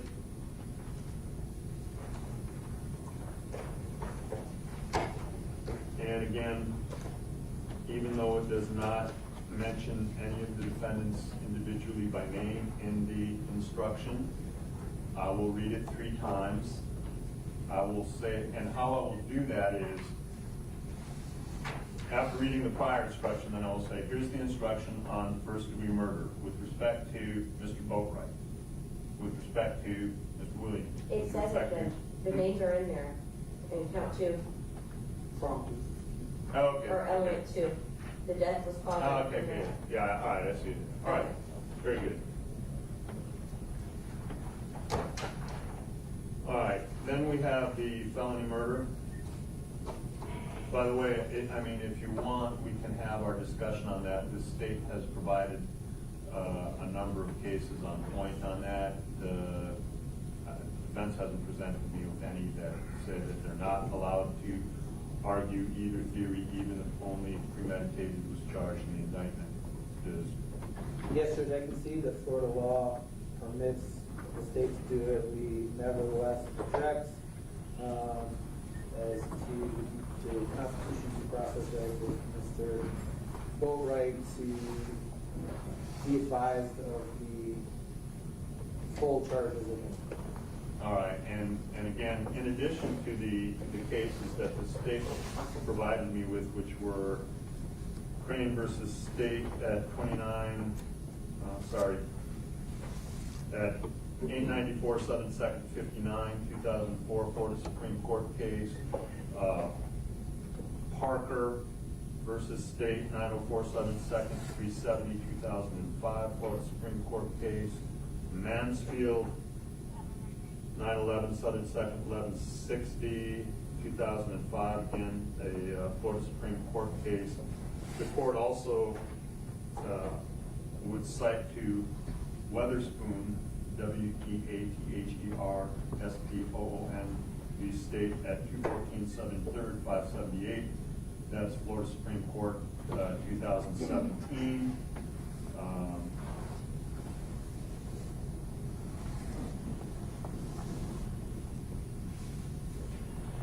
Dessasseur, Dessassure versus State at 55 Southern 3rd 478.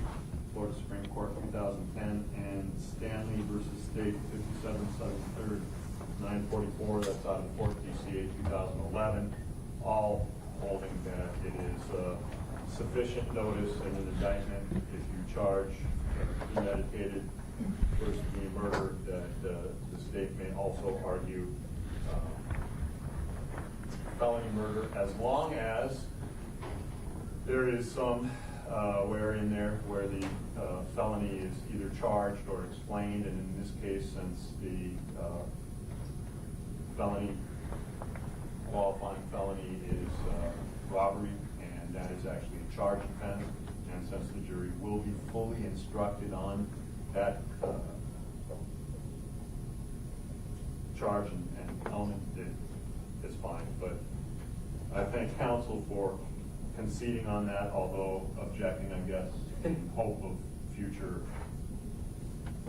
changes. Judge, could you please just repeat the Jahseh site one last time? I didn't catch that one. 55 Southern 3rd, 478, that's Florida Supreme Court, 2010. Thank you. Witherspoon is probably your best bet, because that's a 17 case, was the most recent one I can find. Yeah, I got that site. Thank you, Judge. All right, so looking at felony murder.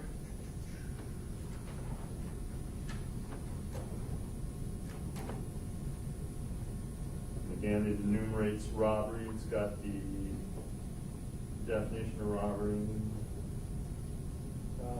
Judge, with regards to all three, the last sentence is only necessary under the standard instruction if the accused is a juvenile, and that's because the mandatory minimums kick in. You're talking about to be a principal? No. If you find Dedrick Williams guilty of first-degree felony murder, you must also determine whether the state proved beyond a reasonable doubt that he actually killed Jahseh Onfroy. I would object to that. It's not part of the standard instruction for a non-juvenile, nor is there, especially Mr. Williams, nor is there an interrogatory with regards to that.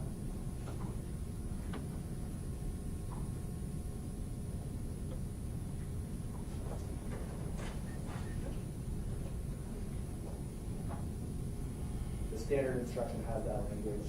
It says if the defendant was a juvenile at the time of the crime alleged.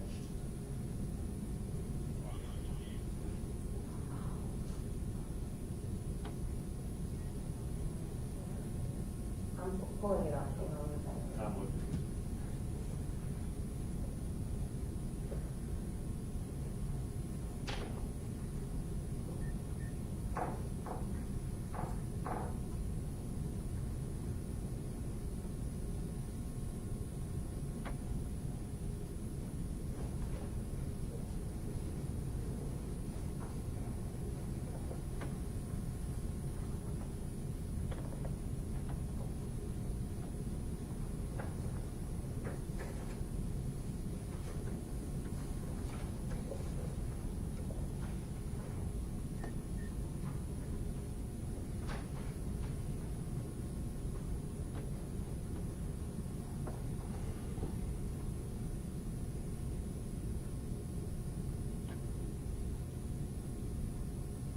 I don't have an objection to removing it, Judge.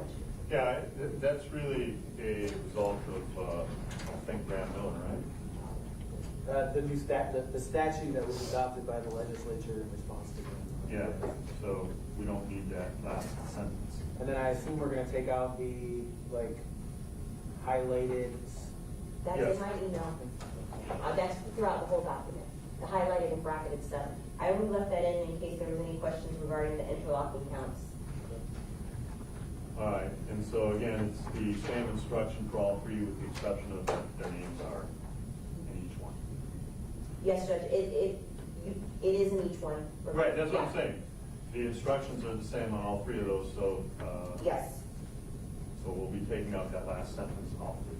yes. All right, then next I would read the 312B legally interlocking counts.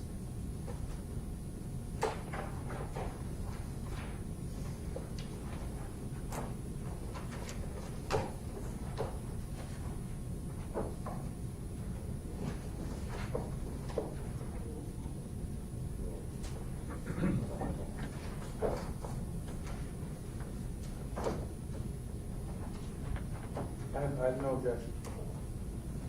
No objection. No objection.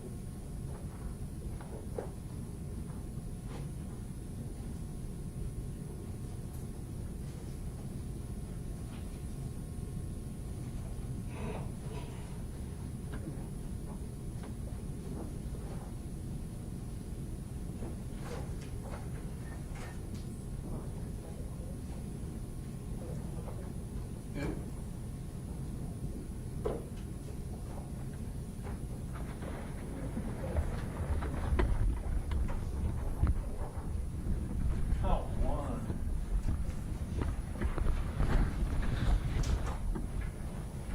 Give me a second. I was saying, Judge, this one is actually a trustworthy document, because I got it from the Florida Supreme Court. Yeah, it just.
I'm not sure about the 312 because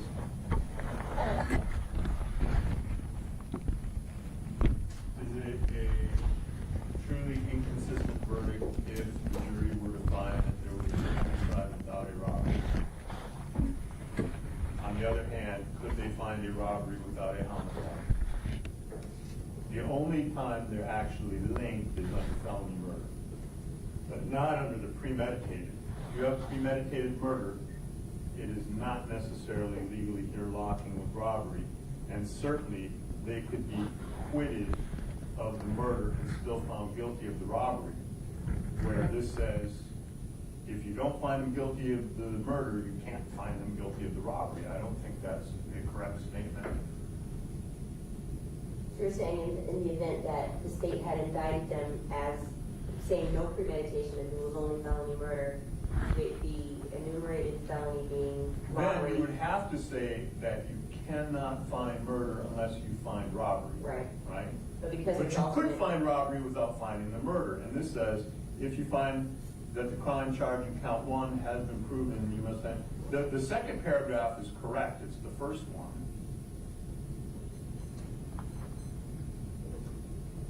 To adequately have this be a proper instruction, which they should be instructed on, I think it should say counts 1 and 2 are linked in that the crime charged in count 1, first-degree felony murder, robbery is an essential element. Because it's not premeditated, but it is to felony murder. If it was only charged as felony murder, they're legally interlocking counts. Okay. So we're just adding. And then, well, no, but actually, if you find the crime in count 1 has not been proven beyond reasonable doubt, you must find the defendant not guilty on both counts 1 and 2 is not correct.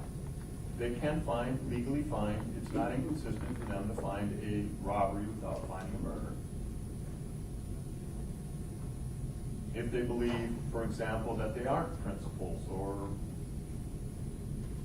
only on robbery. So I'm not sure that the legally interlocking counts instruction applies.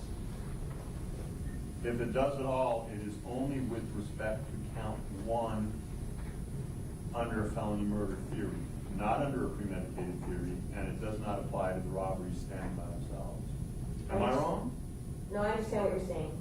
I guess the state has requested that the instruction near the verdict form that some jurors can find them guilty of felony murder, some can find them guilty of premeditated murder. They don't all have to agree. We're going to argue about it. That's part of the standard instruction. We're going to have a discussion about that later, but I guess I would request that there be some language that says that, look, if you don't believe that they committed felony murder, then you must acquit them on the armed robbery. And so I think that I would request that we keep it if I don't disagree with the court in specifying it to felony murder. So we can say, felony murder and count 2 are linked, and that the crimes charged, and that the crime of felony murder, robbery is an essential element of the crime charged in count 2 armed robbery. You should first consider the evidence applicable to felony murder. If you find the crime of felony murder has not been proved beyond a reasonable doubt, you must find the defendant not guilty of robbery. But it doesn't address the other areas that Your Honor has said, which is, and first of all, they don't have to elect on a verdict form or ever have to state when they're polled or in court which theory they elected. So it's a misstatement of the law to say it that way, to say, well, if you find this, then you must find that.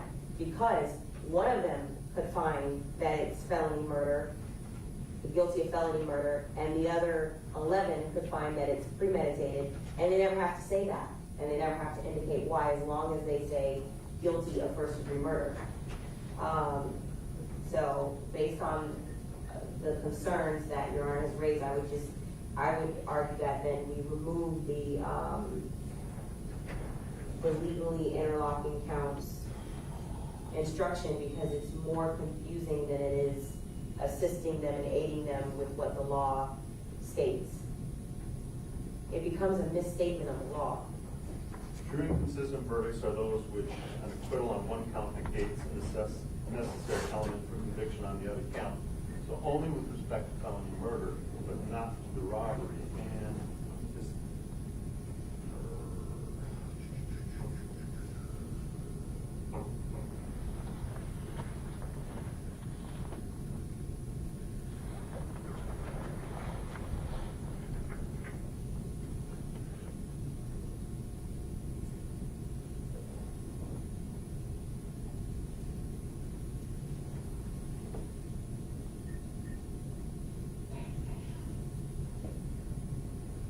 wow.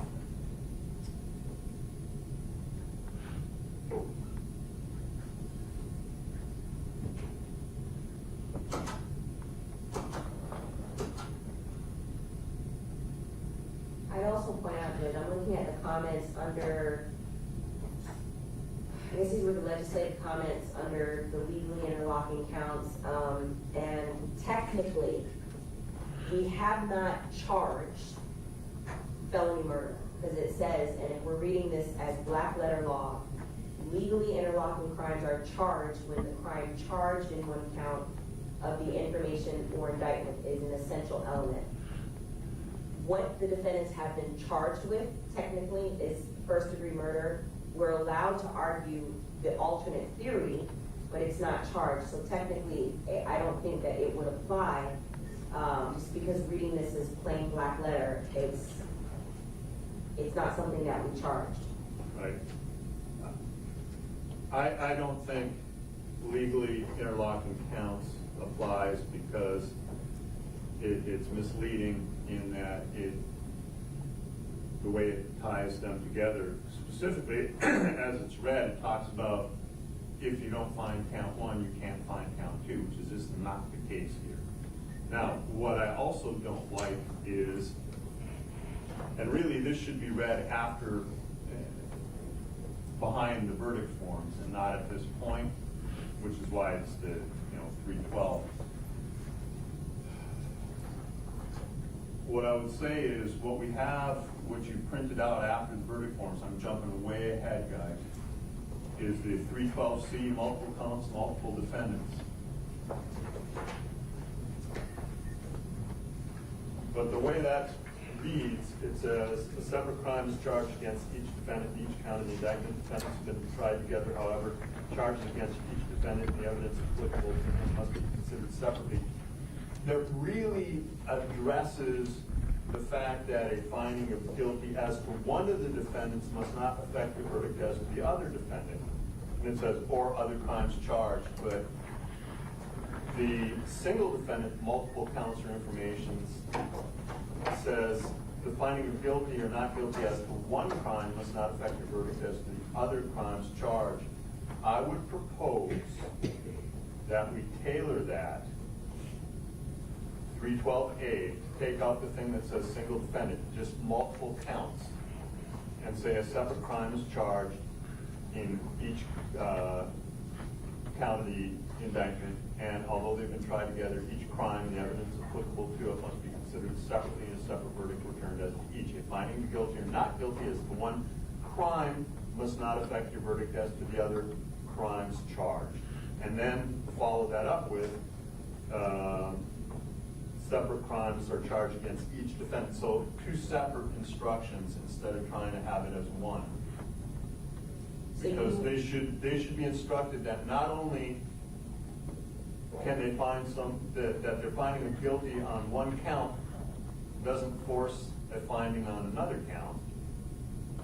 And secondly, the 312C is they're finding guilty as to one defendant shouldn't affect their finding as to another defendant. Just so that I'm understanding, you want me to leave 312C in, but yes, add before that, just before that 312A? Yes, although okay, just take out the wording that says single defendant. So in other words, they get one instruction saying that a decision as to one count should not affect their decision as to another count. They've been tried together, the counts, but their verdict must be to each count individually. And then the 312C says the defendants have been tried together, but their verdict says to each defendant shouldn't affect the other. So it'll just read for the caption. For the 312A, yeah, multiple counts. Okay, got it. Can I hear from the defense on that?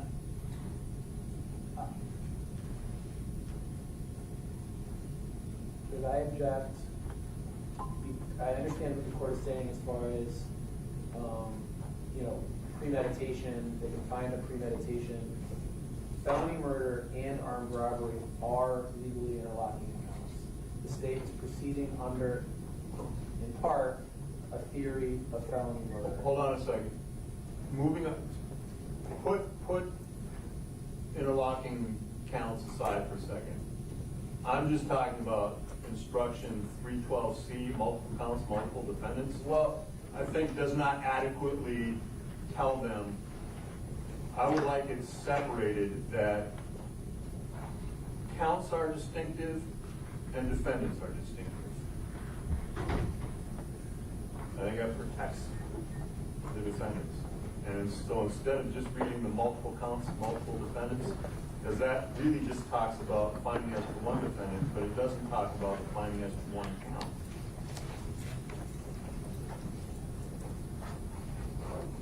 Except the last wording, other crimes charged, but it really doesn't adequately address it in the same way that 312A does. So, I don't generally have a objection to the inclusion of the language in 312A as long as, but I am nevertheless requesting that last phrase be included, except as explained in the instructions for legally interlocking counts, and requesting that legally interlocking counts be included, tailored to felony murder and armed robbery, because again, felony murder and robbery are legally interlocking. But only with respect to count one, not with respect to count two. So that whole instruction would need to be refitted, because you could find not guilty of felony murder, then still find him guilty of robbery. But the way the instruction reads, it says if you find him not guilty of felony murder, you must find him not guilty of robbery, and that is incorrect.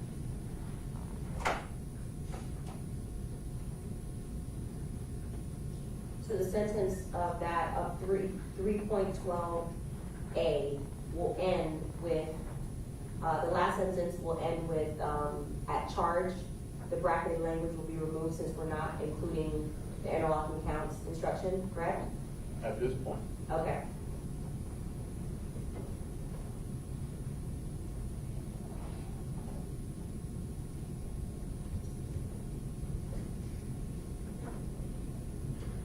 And then on the 312C, it would be as you have it, but because we're calling the 312A multiple counts, 312C could just be multiple defendants, so that they understand that we're covering both subjects. But again, those instructions really go after I read the verdict forms. Okay, I'll place it. All right. Now, there. With respect to, we need to solve this legally interlocking counts. I don't think it applies, although it sort of applies to count one under a felony murder theory, but not under a premeditated theory, and it does not apply to count two. Count two does not depend on count one. But felony murder in count one does depend on count two. In other words, you can't have felony murder without having the robbery. You can have a robbery without having the felony murder, and you can have premeditated murder. Those are not interlocking. The only thing that's interlocking is felony murder predicated on a robbery and a robbery. Correct. But that also supposes that they would have to elect, which they do not have to based on all the case law, which theory they are finding the defendant guilty on. So if we could be in a situation where all 12 find the defendants guilty of first-degree premeditated murder, never have to, because the law says they don't have to elect which theory, and it's not interlocking counts.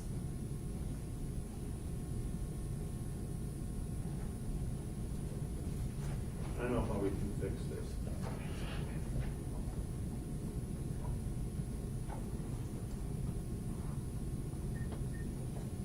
How we're going to fix this is we will include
again,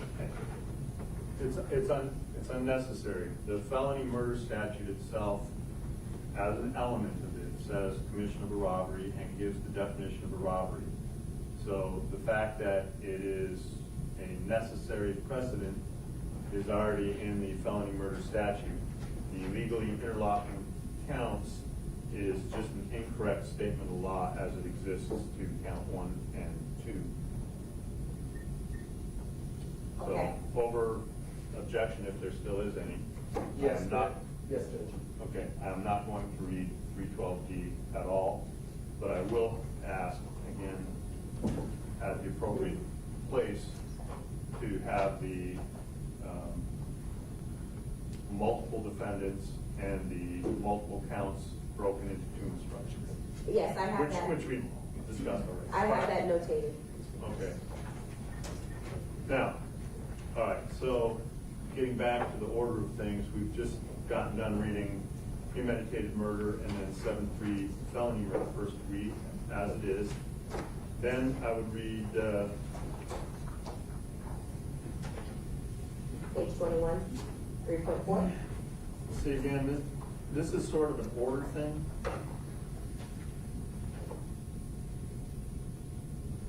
Usually,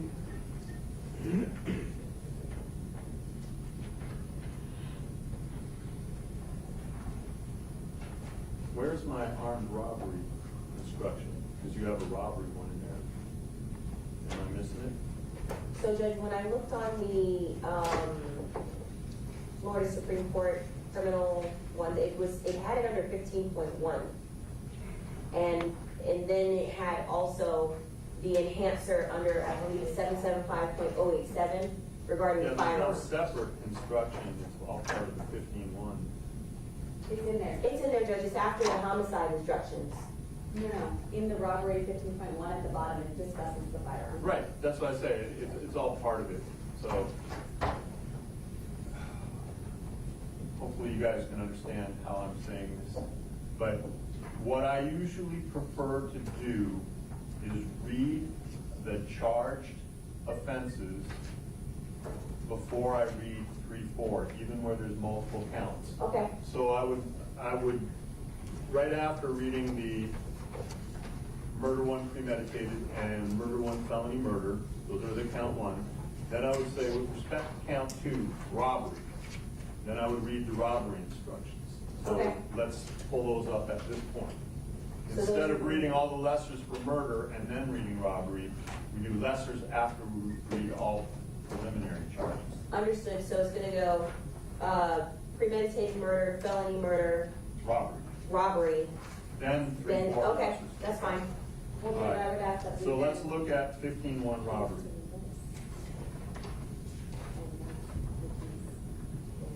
So, Go ahead.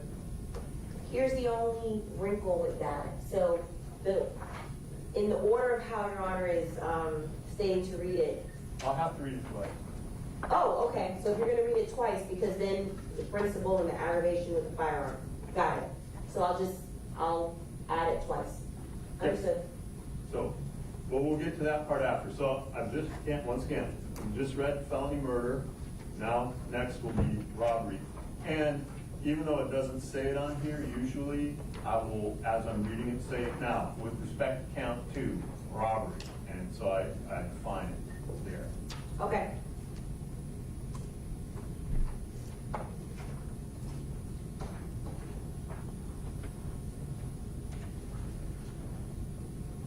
Any objections as to the way the robbery instruction appears? Not on behalf of Mr. Boatwright. Not on behalf of Mr. Newsom. No, Judge. Okay, so again, I'll read that once each for each defendant. Then we get to the 3-4 when there are lessers. First question is anyone asking for lessers? Yes. Yes, Your Honor. Okay, well, The state's asking for the category 1 lessers for homicide. so murder 2 and man, Yes. and from armed robbery to robbery. Well, Yes, Your Honor. Judge, we are. okay.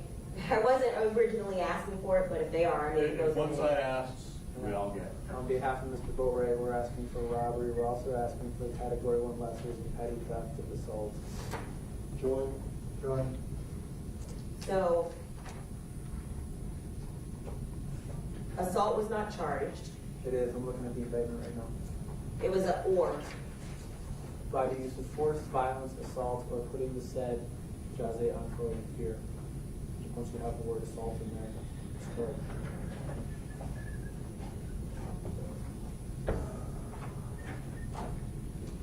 You're asking for petty theft, robbery, and assault? Yes.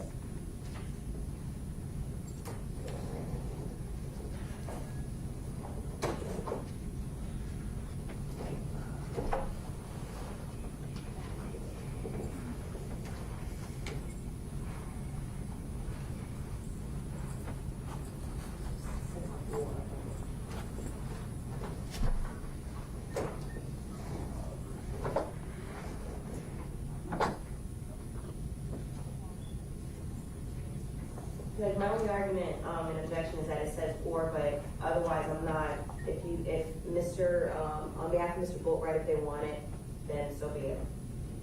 I'm not gonna stand up and down objecting to that.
Okay.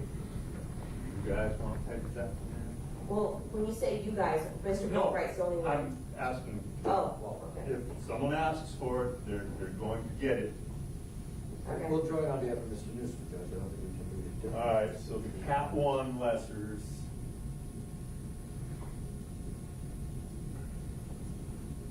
And so that I don't have to do this twice, is Mr. Williams asking for it, because right now, the only ones I have, you are? Yeah. Okay, so all three defendants are asking for the cat one? Okay. Okay, So robbery, petty theft, and assault. okay.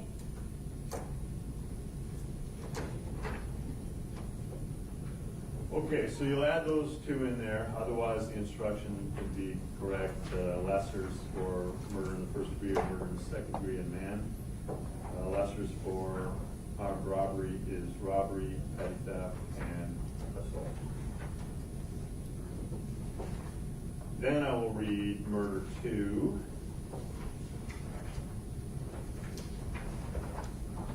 Draft Mr. Boatwright, no objection to the murder to instruction. Agreed on behalf of Mr. Newsom. Agreed. Then I will read the man instruction. Any objections? No objection on behalf of Mr. Boatwright. None on behalf of Mr. Newsom. None.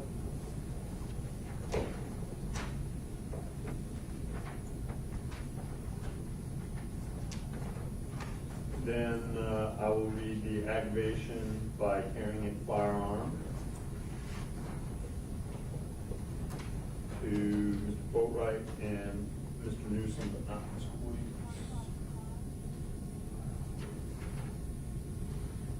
Any objection to the way that is? No objection.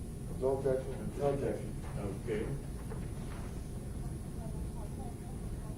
Then I will read the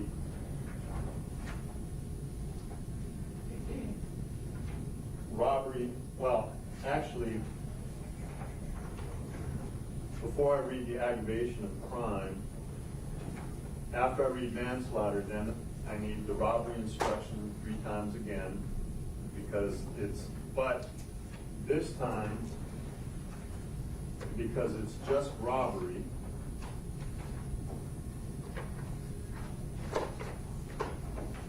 you'll take out the other portions of it that deal with the firearm. You understand? I think so. Well, because I'm reading robbery as it's the same instruction, whether it's the LIO or the original, but the original one has carried a firearm, you should find him guilty of robbery with a firearm. Firearm means all that. For the simple robbery, we don't need that. So you'll take out the last 3 paragraphs the second time I read it. Yes? Okay. Agree. Defense agree? Yes, Your Honor. Because otherwise it doesn't look like an LIO. Then you'll add in petty theft, the 14-1 instruction, and then the assault, the 8-1 instruction. Okay. Then I will read the 3.3a aggravators. Then I will read the 3.5a principal instruction. Any objection as it's? No, yeah, push the order. No, Your Honor. Where are we at? The aggravation of crime? Now we're way beyond you. I'm sorry, can you repeat that again? So we did the aggravation after that, and then I will read 3.5a principles, Okay. which there's no objection as written. Then we get to 3.7, plea of not guilty, reasonable doubt, burden of proof. Any objection as that is set out? No objection. No objection. No. Then I will read 3.9. The only one I have question about would be 10. I don't think there's been any general reputation evidence. I agree. I added all of them just that we Right, can. we start. Right. All the others seem to apply. Defense? There was no general reputation evidence presented. Judge, Mr. Allen volunteered, I think during the state's questioning, that he did fraud. That was a way that he, that was something that he was doing at that time. I think that's enough to include the number 10, and we would request that it remain in, object to it be taken out. Judge, I was asked to number 9. That was asked to his felony convictions, and then there was questions regarding that. What was he convicted of? How many times? So that's number 9. There was no testimony about any of the witnesses having a general reputation for dishonesty or truthfulness. It just wasn't. Alan brought it up when he was explaining why he had multiple phones.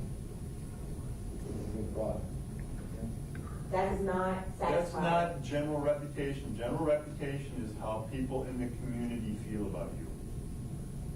And no one in the community came in and said, I know this Alan character. I wouldn't believe him if he told me he was standing in front of me when he was standing in front of me. Okay?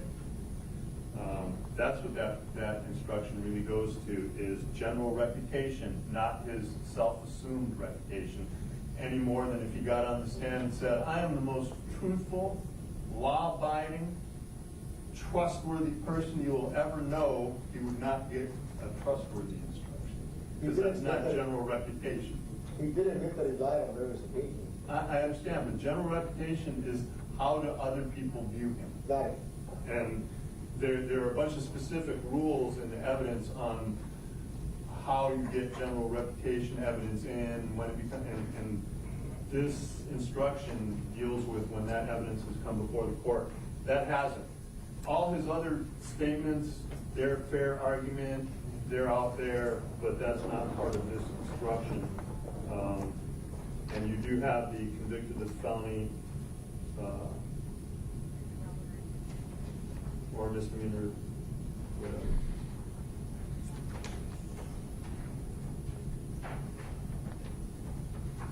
So we'll take out 10.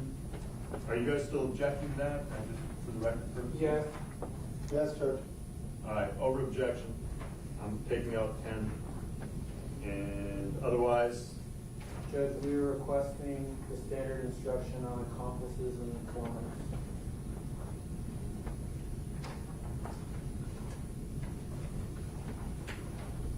What's the number? It's under 3.9, the same one that we're on. It's just been taken out.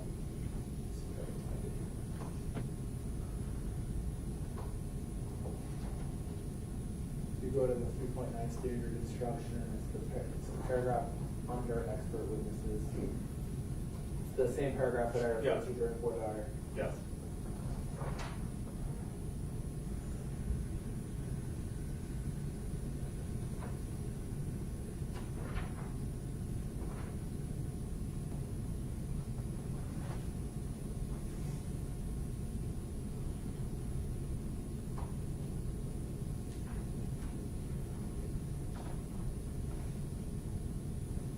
Otherwise, I have no other objection. Yeah, accomplices and informants.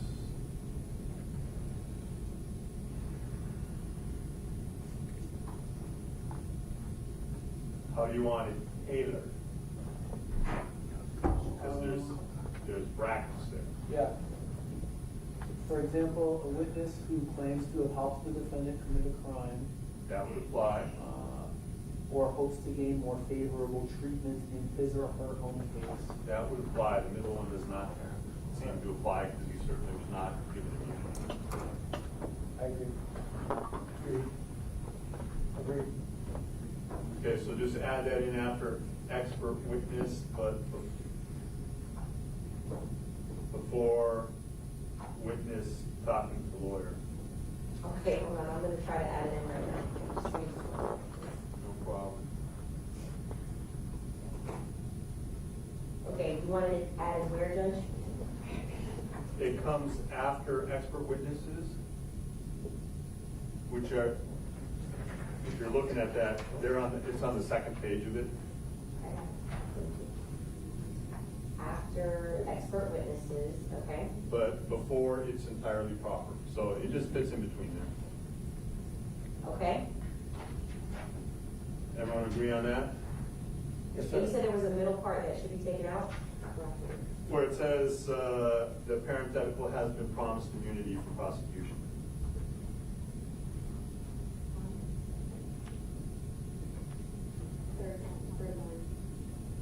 Oh, okay. The other two parentheticals apply, so you leave them. Okay. But you're gonna have to put like an or an and in between them, yes? So, for example, a witness who claims to have helped the defendant commit a crime or hopes to gain more favorable treatment in his or her own case. Okay, got it.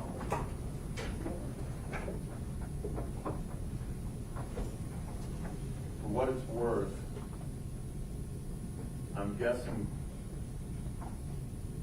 that George remembers when expert witnesses were a separate instruction where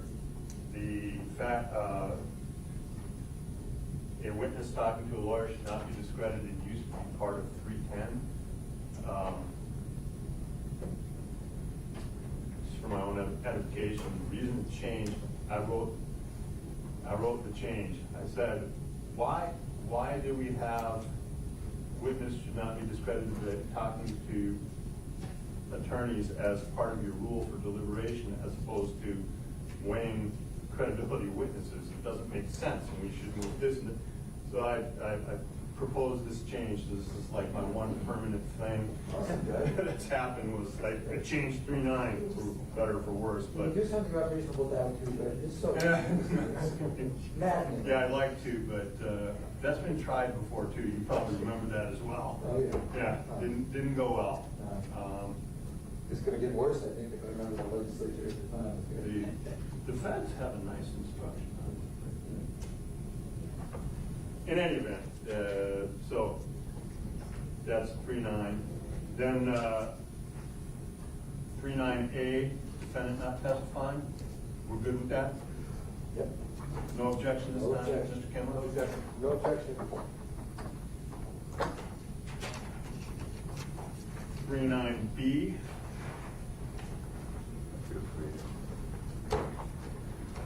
is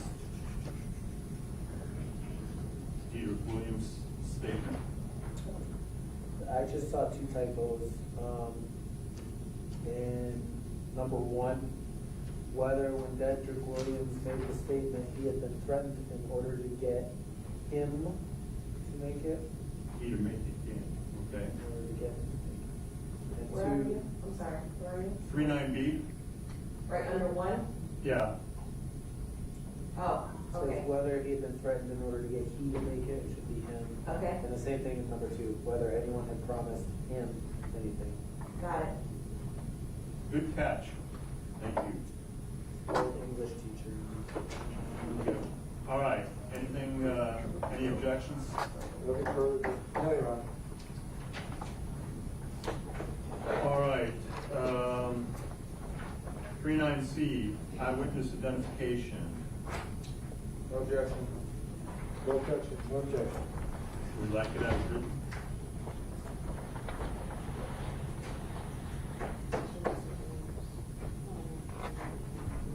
Yes, everyone? All Yes. agreed? Yes. State? I'm sorry, Judge. Can you please repeat that? 39C, Yes, I everybody's have no agreed as objection. written. I have no objection. And he's the only one left for the statement as well. She was bringing to my attention that there's only one for 39B. Right, well, because nobody else made a Correct, statement. it's correct. There's only one statement. Okay. Then we have 310 rules for deliberation. Here's correct. Everyone agree? Yes. Yes, agree.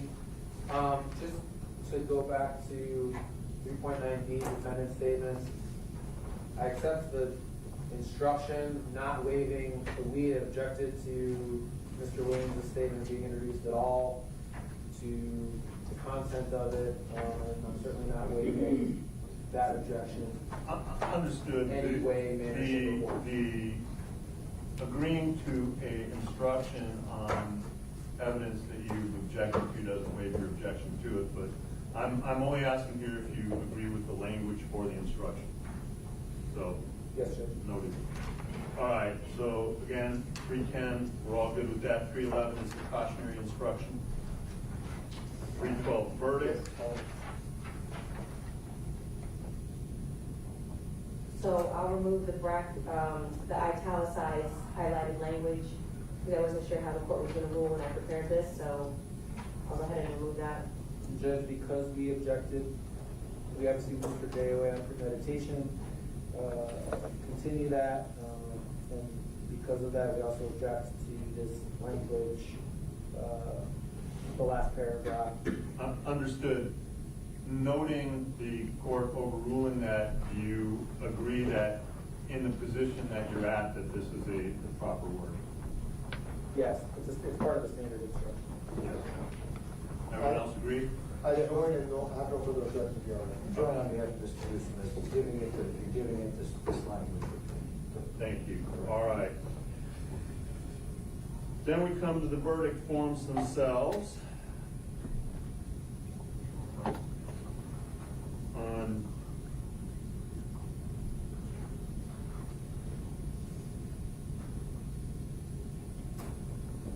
Mr. Williams, count 1 and 2.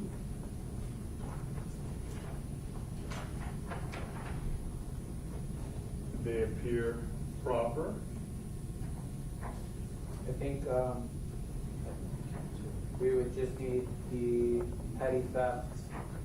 Yeah. Assuming, I think Mr. Williams asked for that, we would need the petty theft and the assault option. The On all of them. The LIOs under count 2. Okay.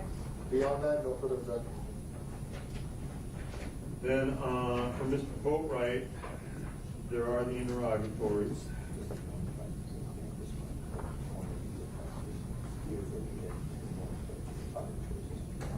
Count 1 appears correct. Count 2, we would need the LIOs.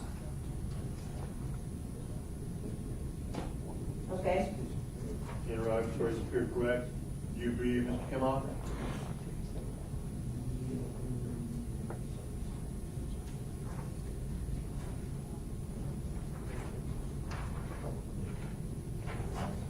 Yes. All right, and then for Mr. Newsome, which one did you say had a typo? Trayvon has a typo, but in the certificate, not on the. Oh, okay, not on the vertical, all right, so hold your thought on that. Count one appears correct, one interrogatory. Count two appears correct with one interrogatory plus LIOs. Judge, just the year is wrong. On count two? No, count one. For Michael Boatwright. For Michael Boatwright, count Okay. two? That was Okay. a good catch. Well, English teacher, not math, right? All right. Then we get to the, after I read those instructions, I'll do the multiple counts instruction as we talked about, and I'll do the multiple defendants instruction as we talked about. Okay. And again, I'm not giving the 312D interlocking counts over whatever objection still remains. Then we will do 313, submitting the case to the jury. The exhibits will be sent into the jury room. On page 2, you have the options there. The exhibits are going to be sent into the jury room with you when you begin to deliberate, with 2 exceptions. I don't know that we need to have them actually, the exceptions typed out in here unless you want it, but I'm going to just tell them I'm not allowing live ammunition to go back with the firearm. And there was the phone dump. And so I will tell them that the firearm will go back with them, please do not remove it from the box. Also, but that the live rounds are going to remain up here. If they wish to view them, they should just buzz and ask to look at them. And that the entirety of the phone extractions are in evidence, but I'm not sending them back. If there's a specific portion you wish to look at, please let us know in writing and we will queue it up because it will take, you won't find it on your own. Fair enough? That's fair. That's fair. So for that sentence or that paragraph, it'll just say these exhibits will be sent to the jury room with you when you begin to deliberate with 2 exceptions, period, and then you're gonna add And then I'll that. explain them. Are you okay with me just explaining them like I did without having it written out? Like you just, yes. Yes. That's All right. fine, and then I remove the second Yes. sentence? Yes. If you wish to see the exhibit, okay. All right, got it. All right, rest of that looks good. And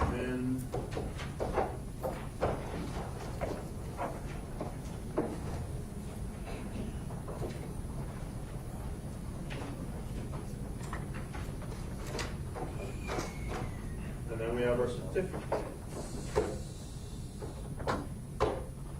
I have it notated to correct. Yeah, it's just a correct spelling error, okay. All right, any other objections, additions, or deletions other than already discussed? Yes, so with the manslaughter, which is 7.7,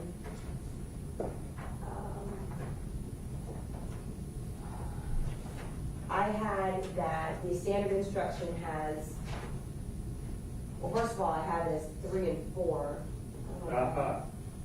So I need to correct the tag, The 1 and 2. Yeah, I need to correct that. But then also the,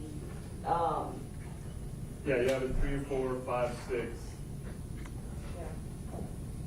the next instruction, I don't know why, but I left it out. The standard part needs to say, every person has a duty to act reasonably towards others if there is a The regular violation. negligence instruction? Yes. Yeah. And there was also an instruction to read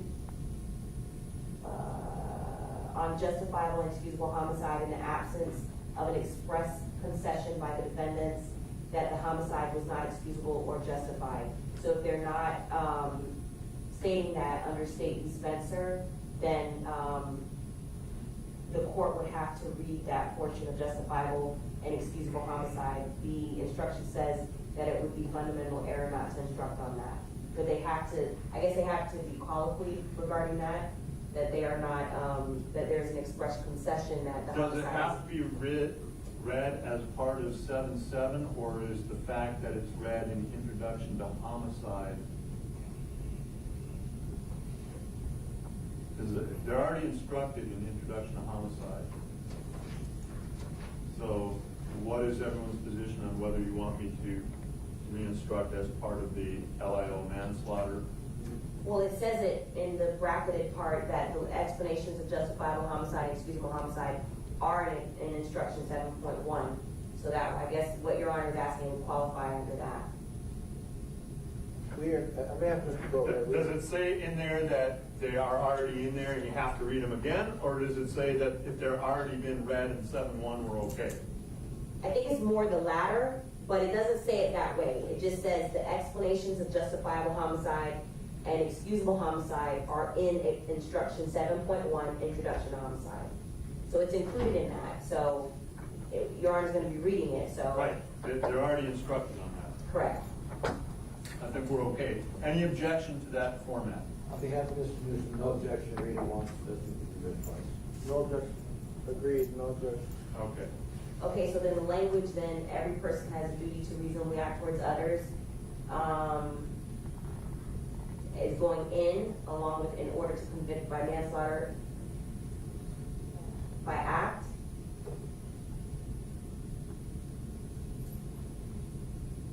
You put it before, right after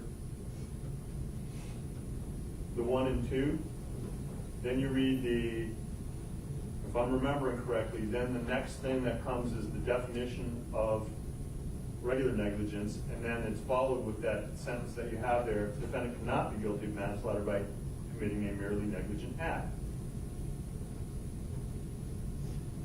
Oh, yeah, and actually, to answer the other question, we can do this. Are you following me, Pastor? I am. I'm looking on the standard instruction, Judge, and I'm trying to follow along. I'm going from memory, but it I have it. Okay. May I come up, Judge? I can show you. No, I can pull it from this. Okay, because I have it here. It says, right after the elements, it says every person has a duty to act reasonably towards others. There's that paragraph. Then the next paragraph is, in order to convict of manslaughter by act, it is not necessary for the state to prove that the defendant had intent to cause death. Yeah. And then the only other instructions after that are, if applicable. And that's regarding culpable negligence, which we don't have here, and to procure. And then that's it. Then it goes into the lessers. So I'll have to, based on that, and what I can do, just because this is a big change, I can change it right now and show everybody to see if that comports with. The other thing that we could do, just to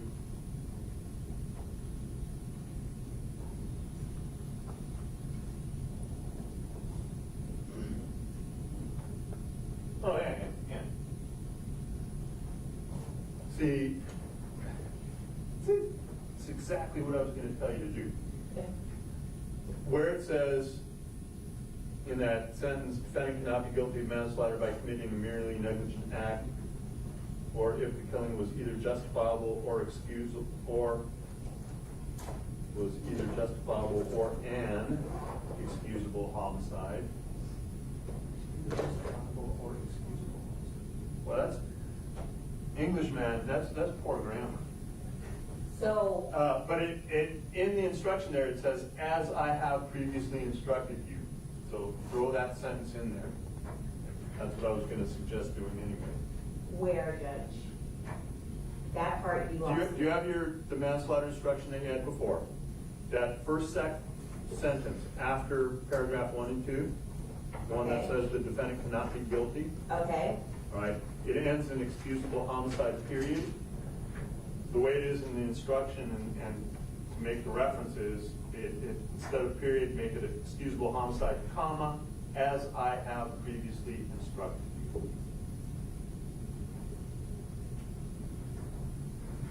Okay. There you go. And then you add in the other stuff. The other two paragraphs Yes. will go right after that? Yes. And so you want me to leave in the killing of a human being is justifiable, homicide and lawful? Yes. Okay.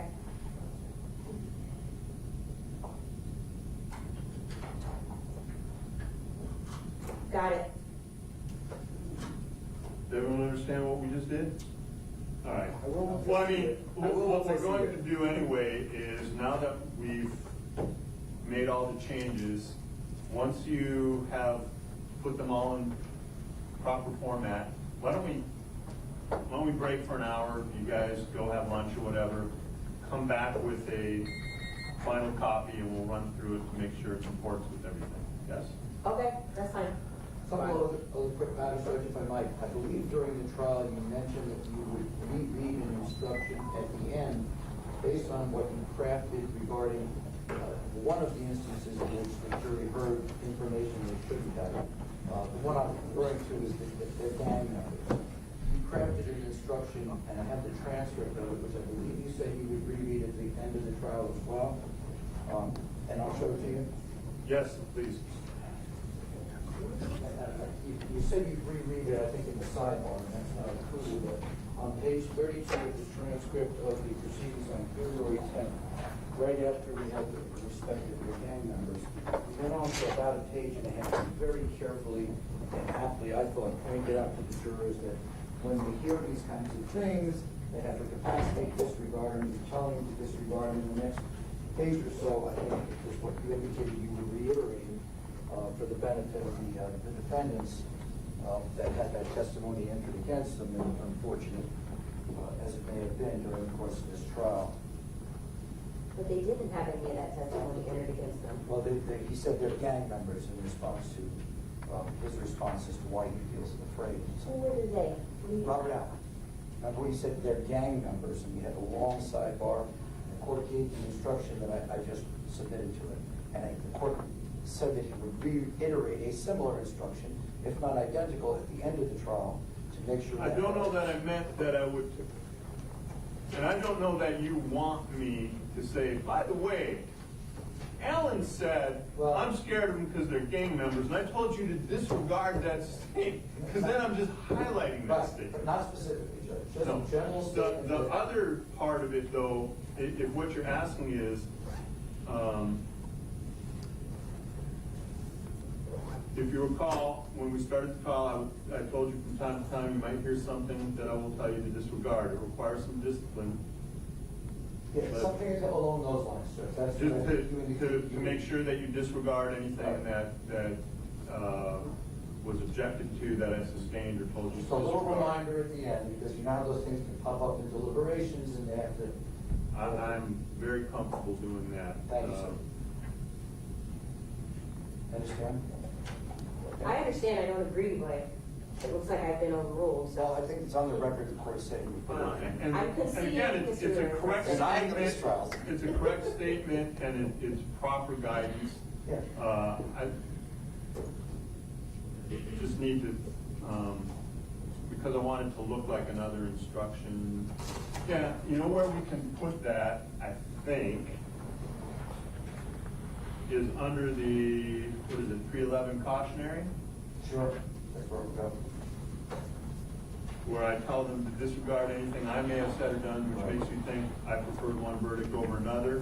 And then I can say, additionally, I want to remind you again that you are to disregard any objections that were sustained and any comments that you may have heard that I told you to disregard.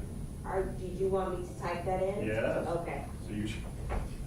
Okay, And I didn't if you want the transcript to... No, I think it just needs to be that short. So afterwards say, additionally. Well, Judge, I'm not that fast. Okay. I just need to get to the part in the instruction. Okay, additionally? You're able to get it down, right? Additionally? Additionally, I remind you that you must disregard any objections that were sustained or any comments or questions that the court instructed you to disregard.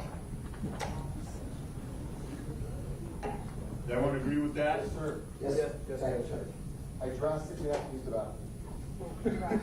Yeah, like I'm about to. I had one more matter to raise, Judge, that I don't think is, needs Mr. Biddy. No, he needs to wait. Okay. I'll mention it really quickly. Judge, in the course of the trial, you've given great latitude in terms of some of the rules of procedure regarding the funneling down of cross-examination, redirect examination. I understand technical rules so far, but when we get to closing argument, the problem in allowing that becomes if the state doesn't address something in their closing, and I choose not to address it strategically, I don't want it to come up in a rebuttal argument when it has no bearing on what they've said or I've said. And in those circumstances, I'd ask the court to rule at this point to hold the state to a strict standard that rebuttal is in fact a rebuttal. If something hasn't been brought up in their closing or in any other closing, it should not come up in rebuttal for the first time.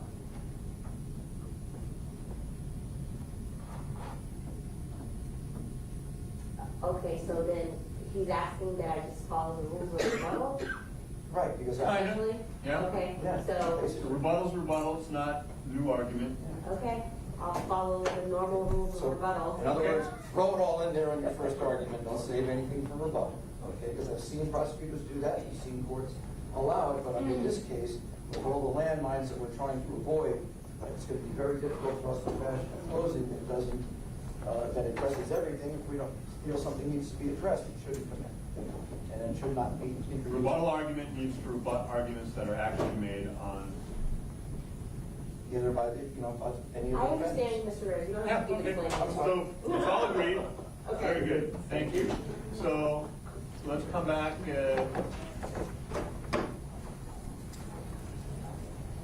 what do you want, 3 o'clock? No, it's not, if you want to even just get, I'm not gonna eat lunch, I'm going to. Yeah, but I don't know do if this these and, guys are, and Dia needs to use the restroom. Somebody's going to be on lunch. All we're gonna do is we're gonna look over the final draft and make sure that it comports to everything that we said. So it'll be about a 15-minute hearing. Okay, who needs copies so that I don't make unnecessary copies like I did earlier? Just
your own?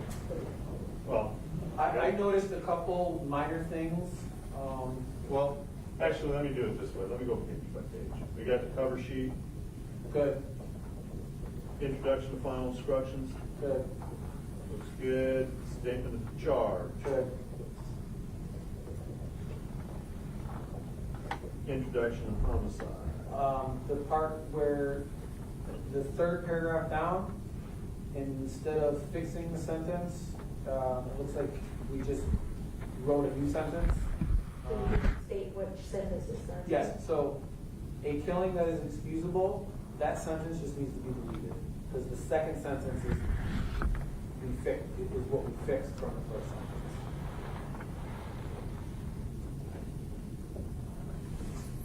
So I right see. Okay. It's good from however on, but Yeah, it otherwise states it twice. correct. So you just need to delete a killing that is excusable or was committed by the use of justifiable deadly force is lawful. And then keep, however, a killing. Yeah. Okay, I did that. Let me just make the changes to all three, because there's three separate ones. Just give me a moment, please.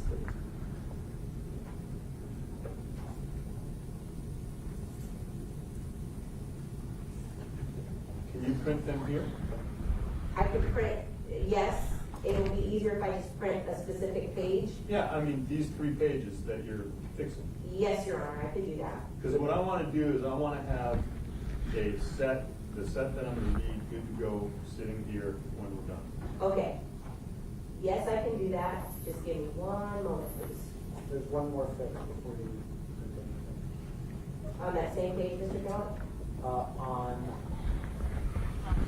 the Michael Boatwright introduction to homicide, at the very bottom. you It have says introduction to homicide. Title at the bottom. Yeah. Oh, it just needs to be, Pushed down. pushed down? Okay, give me a second. Because it may affect all of them. Hold on. Okay, so it didn't affect on features. Yeah, and then I just have to insert a new page. and then that messes up the first degree murder first instruction. But once you move it down, it should correct everything. Right, so that's what I'm trying to do now.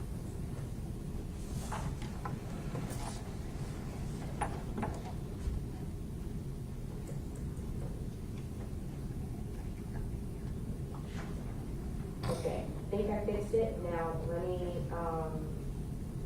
print just those 3 pages. 4 pages. 4? Yeah, because the first degree murder one also printed at the bottom here, so hopefully it'll fix it. It So did. you're printing those 4 pages.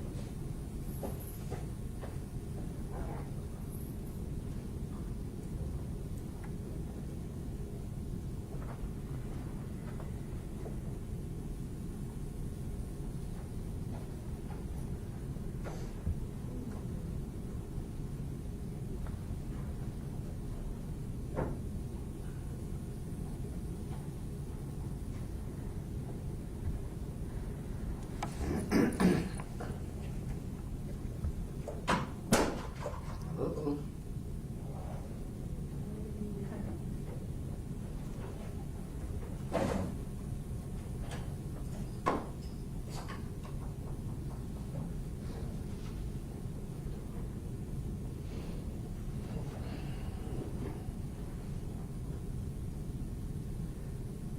Okay, just printing, hopefully.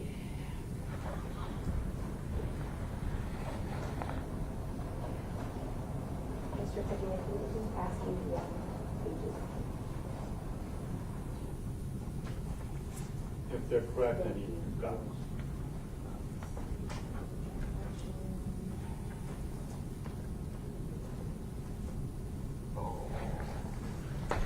Take a look.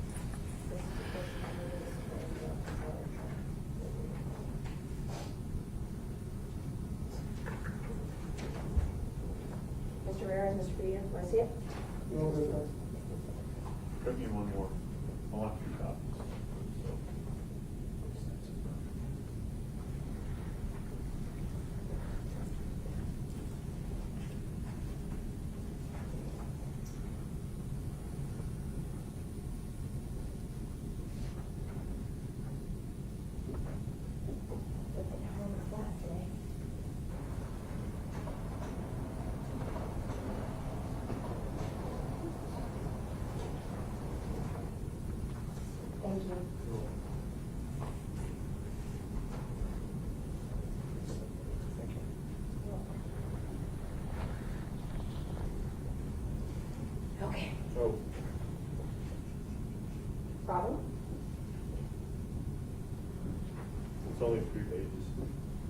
printed 4? Wait, I need that first page of the, on the side. twice? You need it? I need the last page again. The intro First and degree- homicide. No, the first degree murder one. That, The Dedrick Williams, first degree murder. Okay.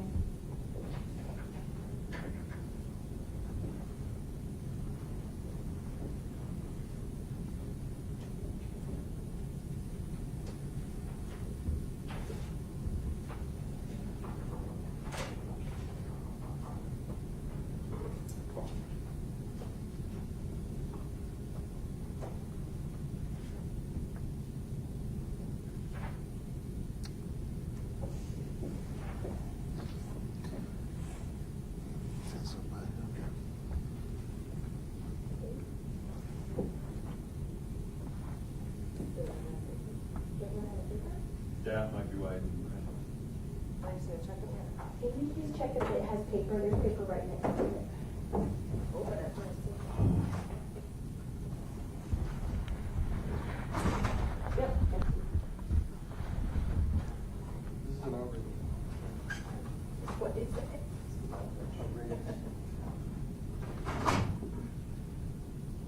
Not the person? Okay.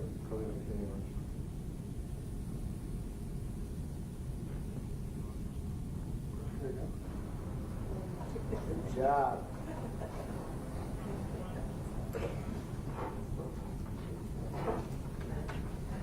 Thank you. Yeah, and, you just have an extra one. All right.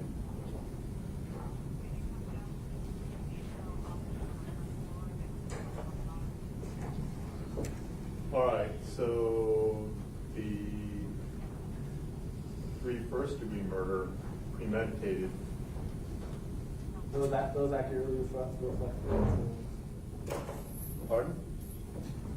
They accurately reflect the Yes. court's ruling. All right, then we have the felony murder first degree.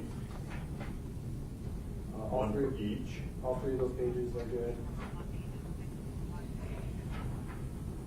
Then we have the robbery instruction. All 3 pages of the robbery instruction look good.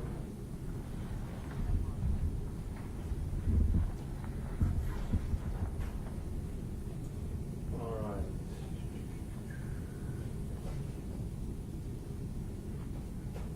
On the LIO page, we don't have the LIOs listed for robbery.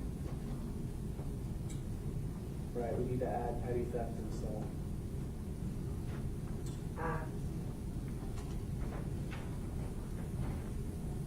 Page 1 there, lesser. Yep.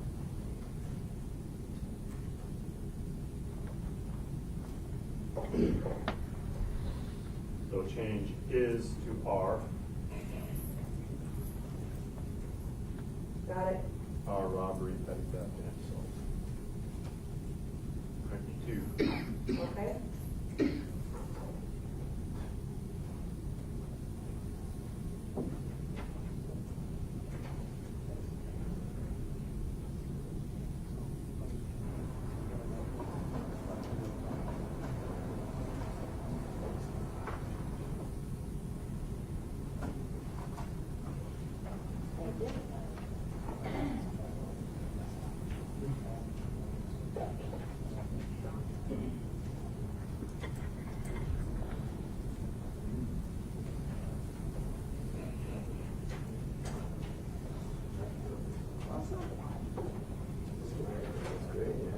All right, then we have murder 2.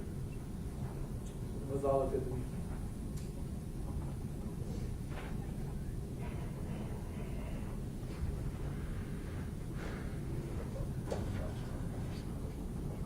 And they appear in the court.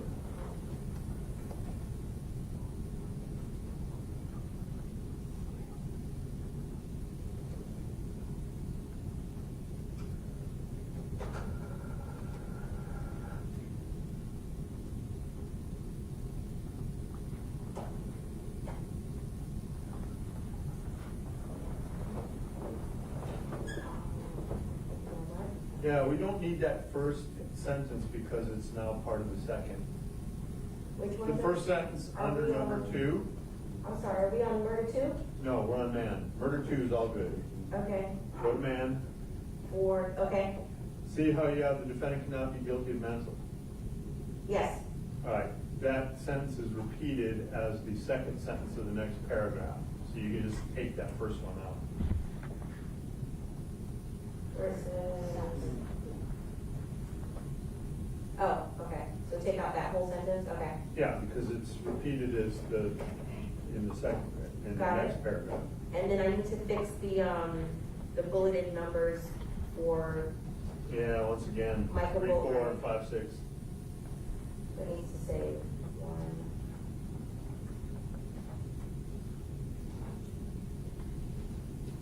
Okay.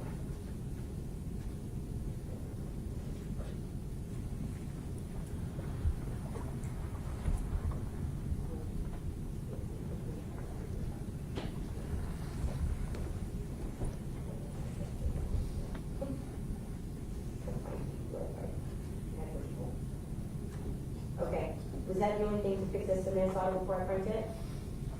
I believe so. That's all that I saw. Okay, I'll print 2 of each. Thank you. Okay. I already see we're gonna have problems with numbers on robbery as well. Oh, same thing? Yeah. Yeah. Oh, sorry, listen. That's all right. I'm doing this here. I can't. All right, hold on a second, let me just. Yeah, write these. let's get these ones up first. Yeah, yeah. Okay, so that's page 20, 21, 2.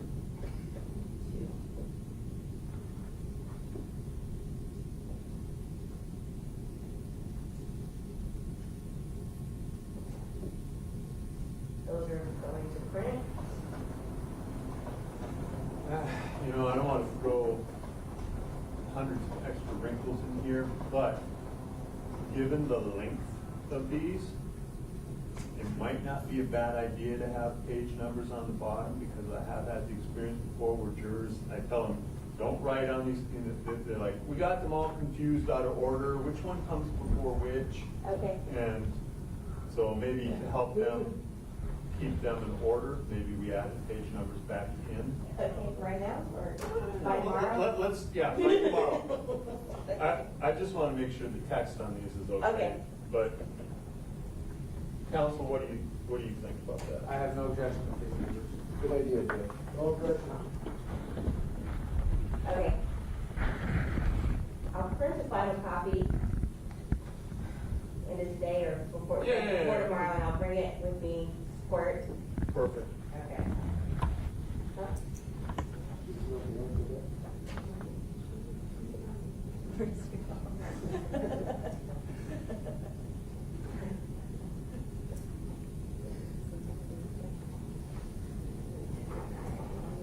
I'm fixing the one, the numbers on robbery.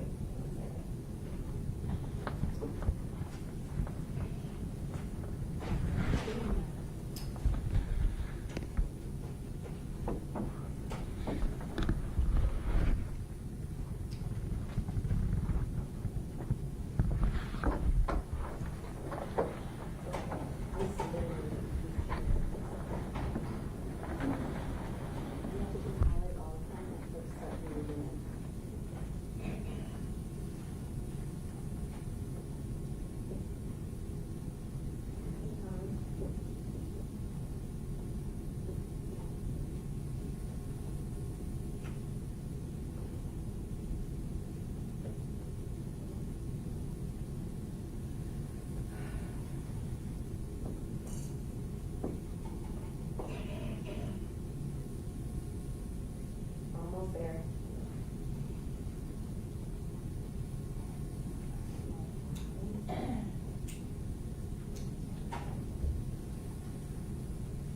Take your time. This is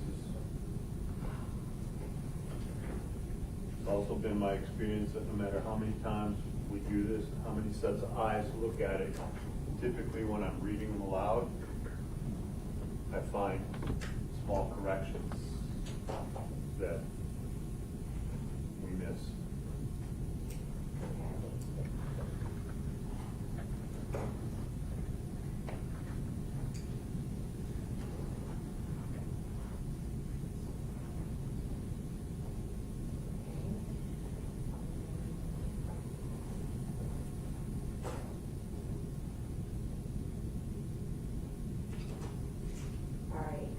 fixed for robbery. Anything else on robbery before I print it?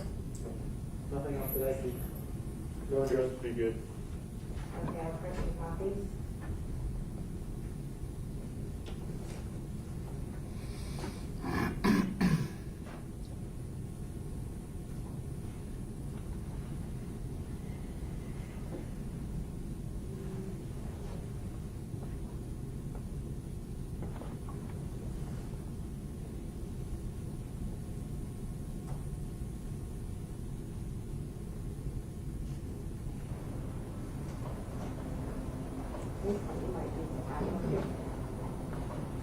I know I might.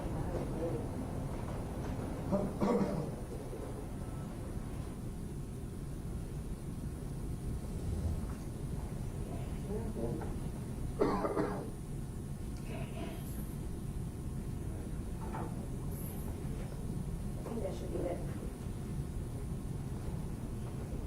Nope. No. No, it's okay. Well, on this one, the one came up. I can't fix it. I don't know why. I cannot fix it. I tried. And then when I tried to fix it, it messed up the margins. I can show them and see if they have an objection. It's all right. Show, let me see what copy it's just like this. Okay. Let's see what it is. It literally has like a little line through it. I don't know why. I think it's very easy. You have an objection to that. You okay if He doesn't have it's an like objection that? to it. Any It's major fine. He objection? doesn't have an objection. That's gonna be the turning point in the case? Yeah. I'm flabbergasted. Okay. Okay. I don't object. That's not an outrage for you. Yes, an outrageous thing.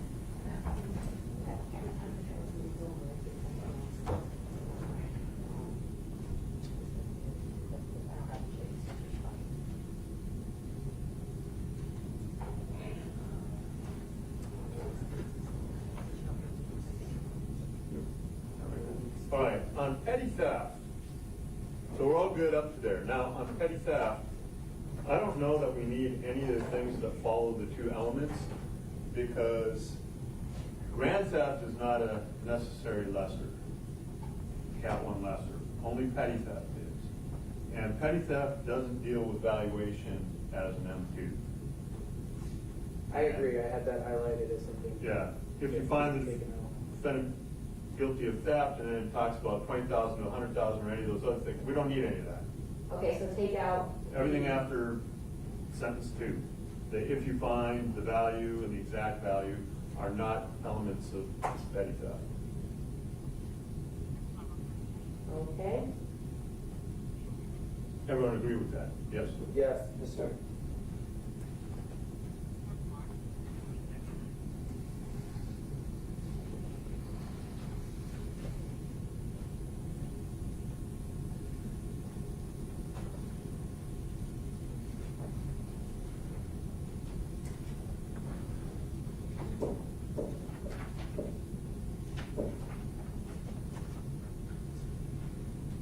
Okay, that's printing now.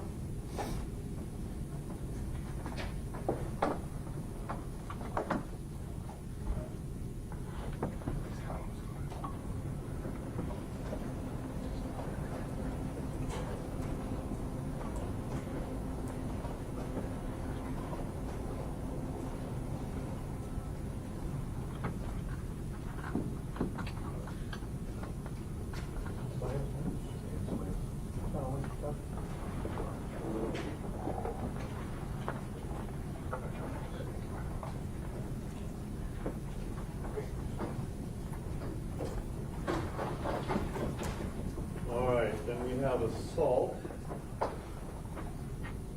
I would just request that under problem 1, it looks like. Yeah, you got the parenthetical victim. Yeah, parenthetical victim, I would just request the I think parenthetical. you meant to take that out anyway. I did. Oh, I have it on each one, huh? Yep.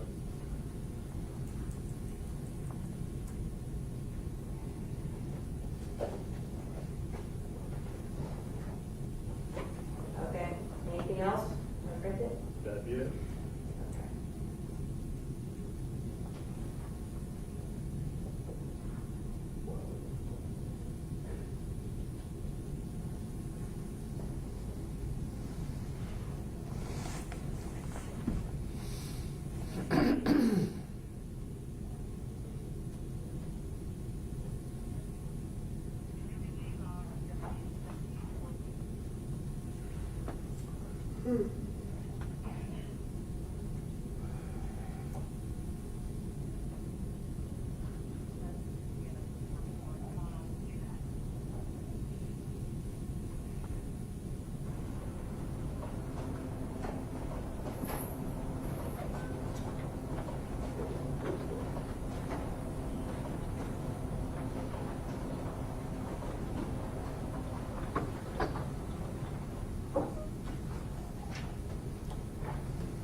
Okay, then we have aggravation of crime by carrying or using a firearm for Boatwright and Newsome. They both were finding. They appear to report, yes. Then we have principals. That's what was fine. Yes, they do. Then we have plea of not guilty, reasonable doubt for proof. That's good to me. Then we have weighing of evidence. I think we're supposed to know the other one's for Holden.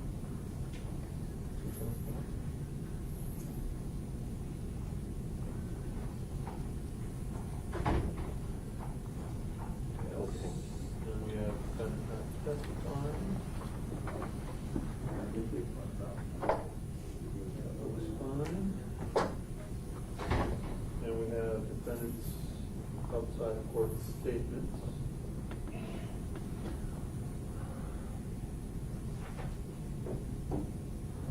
Then we have the eyewitness identification.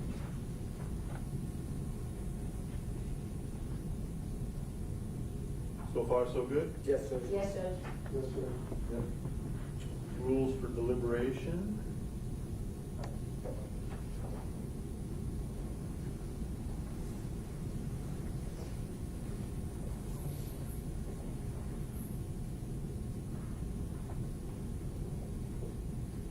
That's good.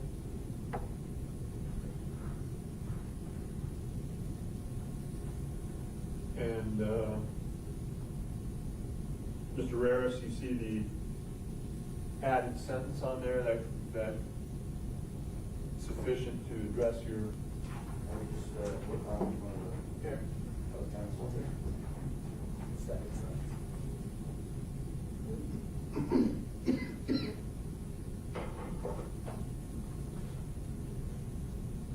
Thank you, Judge. Appreciate it.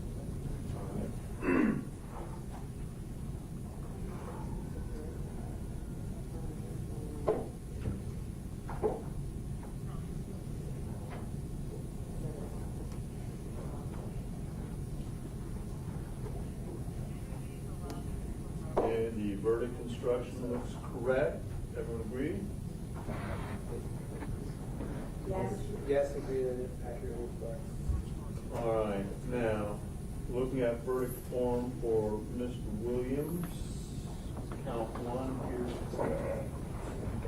All right, you see, Mrs. Buckley pointed out there's something wonky about, one of the verdict forms, for Trayvon Newsome, count one, and, Well, hold on, let me look at, Okay. all right, they're good for Williams. Well, hold on. Count Mine one. doesn't have lines for the 4 people to sign. or count. Pretty good, Judge, do you have lines for the four persons? Mine has lines. So it's just your Okay. pagination on your Word version. Okay. And on count two also, Count one and count two seem, okay, and they have lines, yes. okay. Then, all right, verdict count one, Boatwright.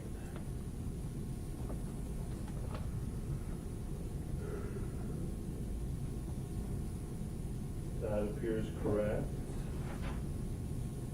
Count two, yeah, you have the spillover of the. Yeah, I fixed it already, so. But other than that, I don't see any issues.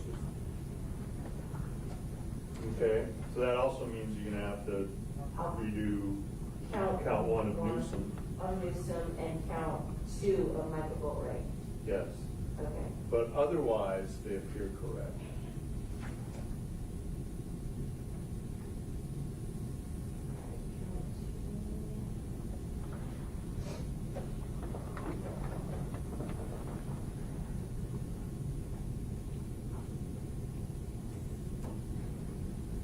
Okay, those are three now.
some reason certificates here in the middle there. Middle? They're right, you have them right after verdict forms. Oh, I thought that's where you wanted them. You wanted them literally dead last. The certificates, I don't even send back there with them. I sign these and attach it once they come back. Okay, so on here, for the final one, I will put them dead last. Yes. So that they're not part of the pagination. Correct. Got it. So let me cut and paste them.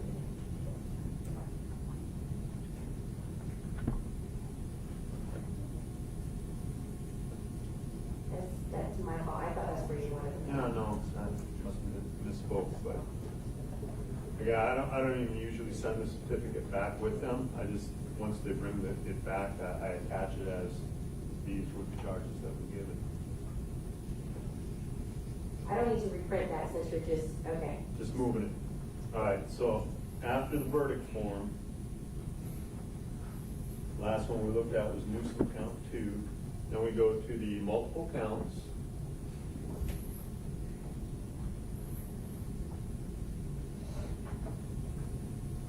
Does that appear correct? Yes, sir. And then multiple defendants. Yes, sir.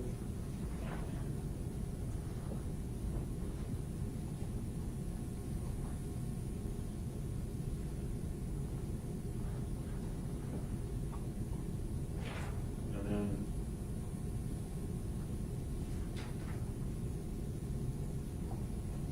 submitting the case to the jury. One thing I noticed on that was the next to last paragraph. It says these exhibits will be sent into the jury room with you when you begin to deliberate. I think you had indicated. We were going to put on there with the following, with 2 exceptions. 2 exceptions. I was gonna figure out a hole. Do you think so? Submitting the case to the jury.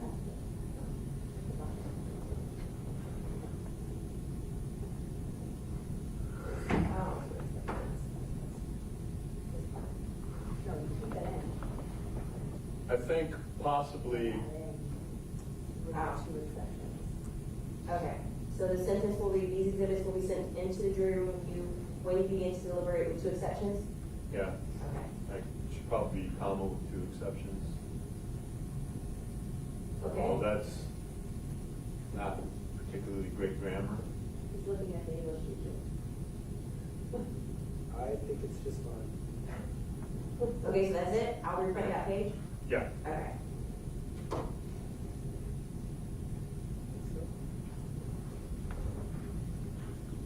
I think that's like an English participle or something, but whatever, we'll be all right. Okay.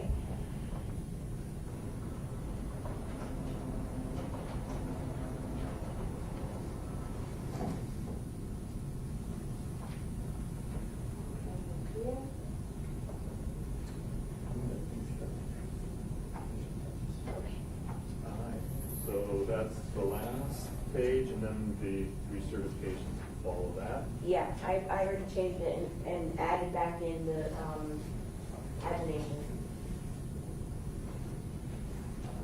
I see that these already have 54 written on them. Oh, yeah, sorry. Yeah, but that's good. All right, so these would be 55, 56, and 57, right?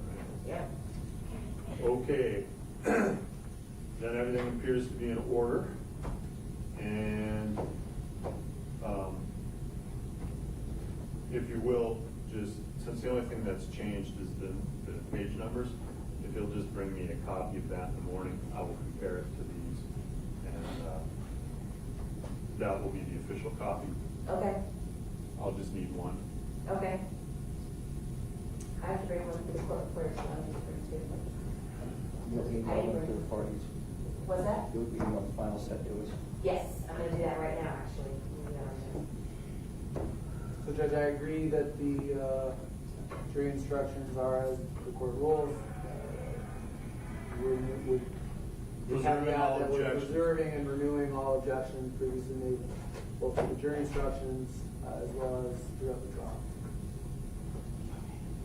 Gotcha. Mr. Newsome, I renew and state the same. On behalf of Mr. Winter, everyone is Noted, thank you. All right, last thing we need to discuss today is how much time, state how you want to split yours, and what sort of warnings everyone wants. 4 hours, 1 hour for rebuttal.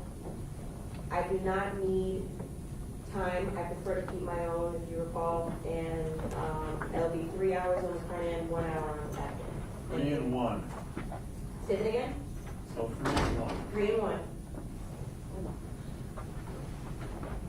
Mauricio says he does not want to speak for 4 hours. You're not compelled to. No, I don't even know what to say. Well, I do have 3 defendants that I'm, so. I didn't say no. Oh, okay. I'm just asking. So, you guys are entitled. I'm not going to limit you within reason, and you're all experienced counsel, so I don't have to, even though I am now, I don't have to remind you that becoming repetitive and just saying things over and over again. You do so at your own peril. You start losing them. That's on you. So you can be as boring as you like, but your clients won't appreciate that. So, do you have an idea how long your closings will be? An hour? And again, you can certainly take more than that. Okay. George? I would ask for an hour and a half, and we'll probably be closer to the hour Okay. when we get there. Hard to say. Hopefully much more than Same. Okay. So, Yeah, I would say 2. Let me have to all right. Do you want any sort of warnings? I'll take a warning at, yeah. You want a warning after 1 hour and then? I don't need a 1 hour warning. Okay. Just a 20-minute warning would be great. All right. I don't request a warning. Okay, Mr. I'll take one. Like a land the plane warning? Yeah, I'll take one. 20 minutes is fine. 20? Yeah. All right, 20-minute warnings. And again, right, so 3 and 1. Mr. Boatwright's looking for around 2 hours with a 20-minute warning, not compelled to use every last minute. Mr. Rare's looking for about an hour and a half, no warning. And Mauricio, you'll get a warning after 40 minutes. Let's just do a warning at an hour. That means that I warned longer than I thought. And then Okay, so you'll just tell them when an hour's passed, right. and then you'll wrap it up. Right. Okay. And if you don't, Yeah, if you finish before then, you finish before that. Understood. All right.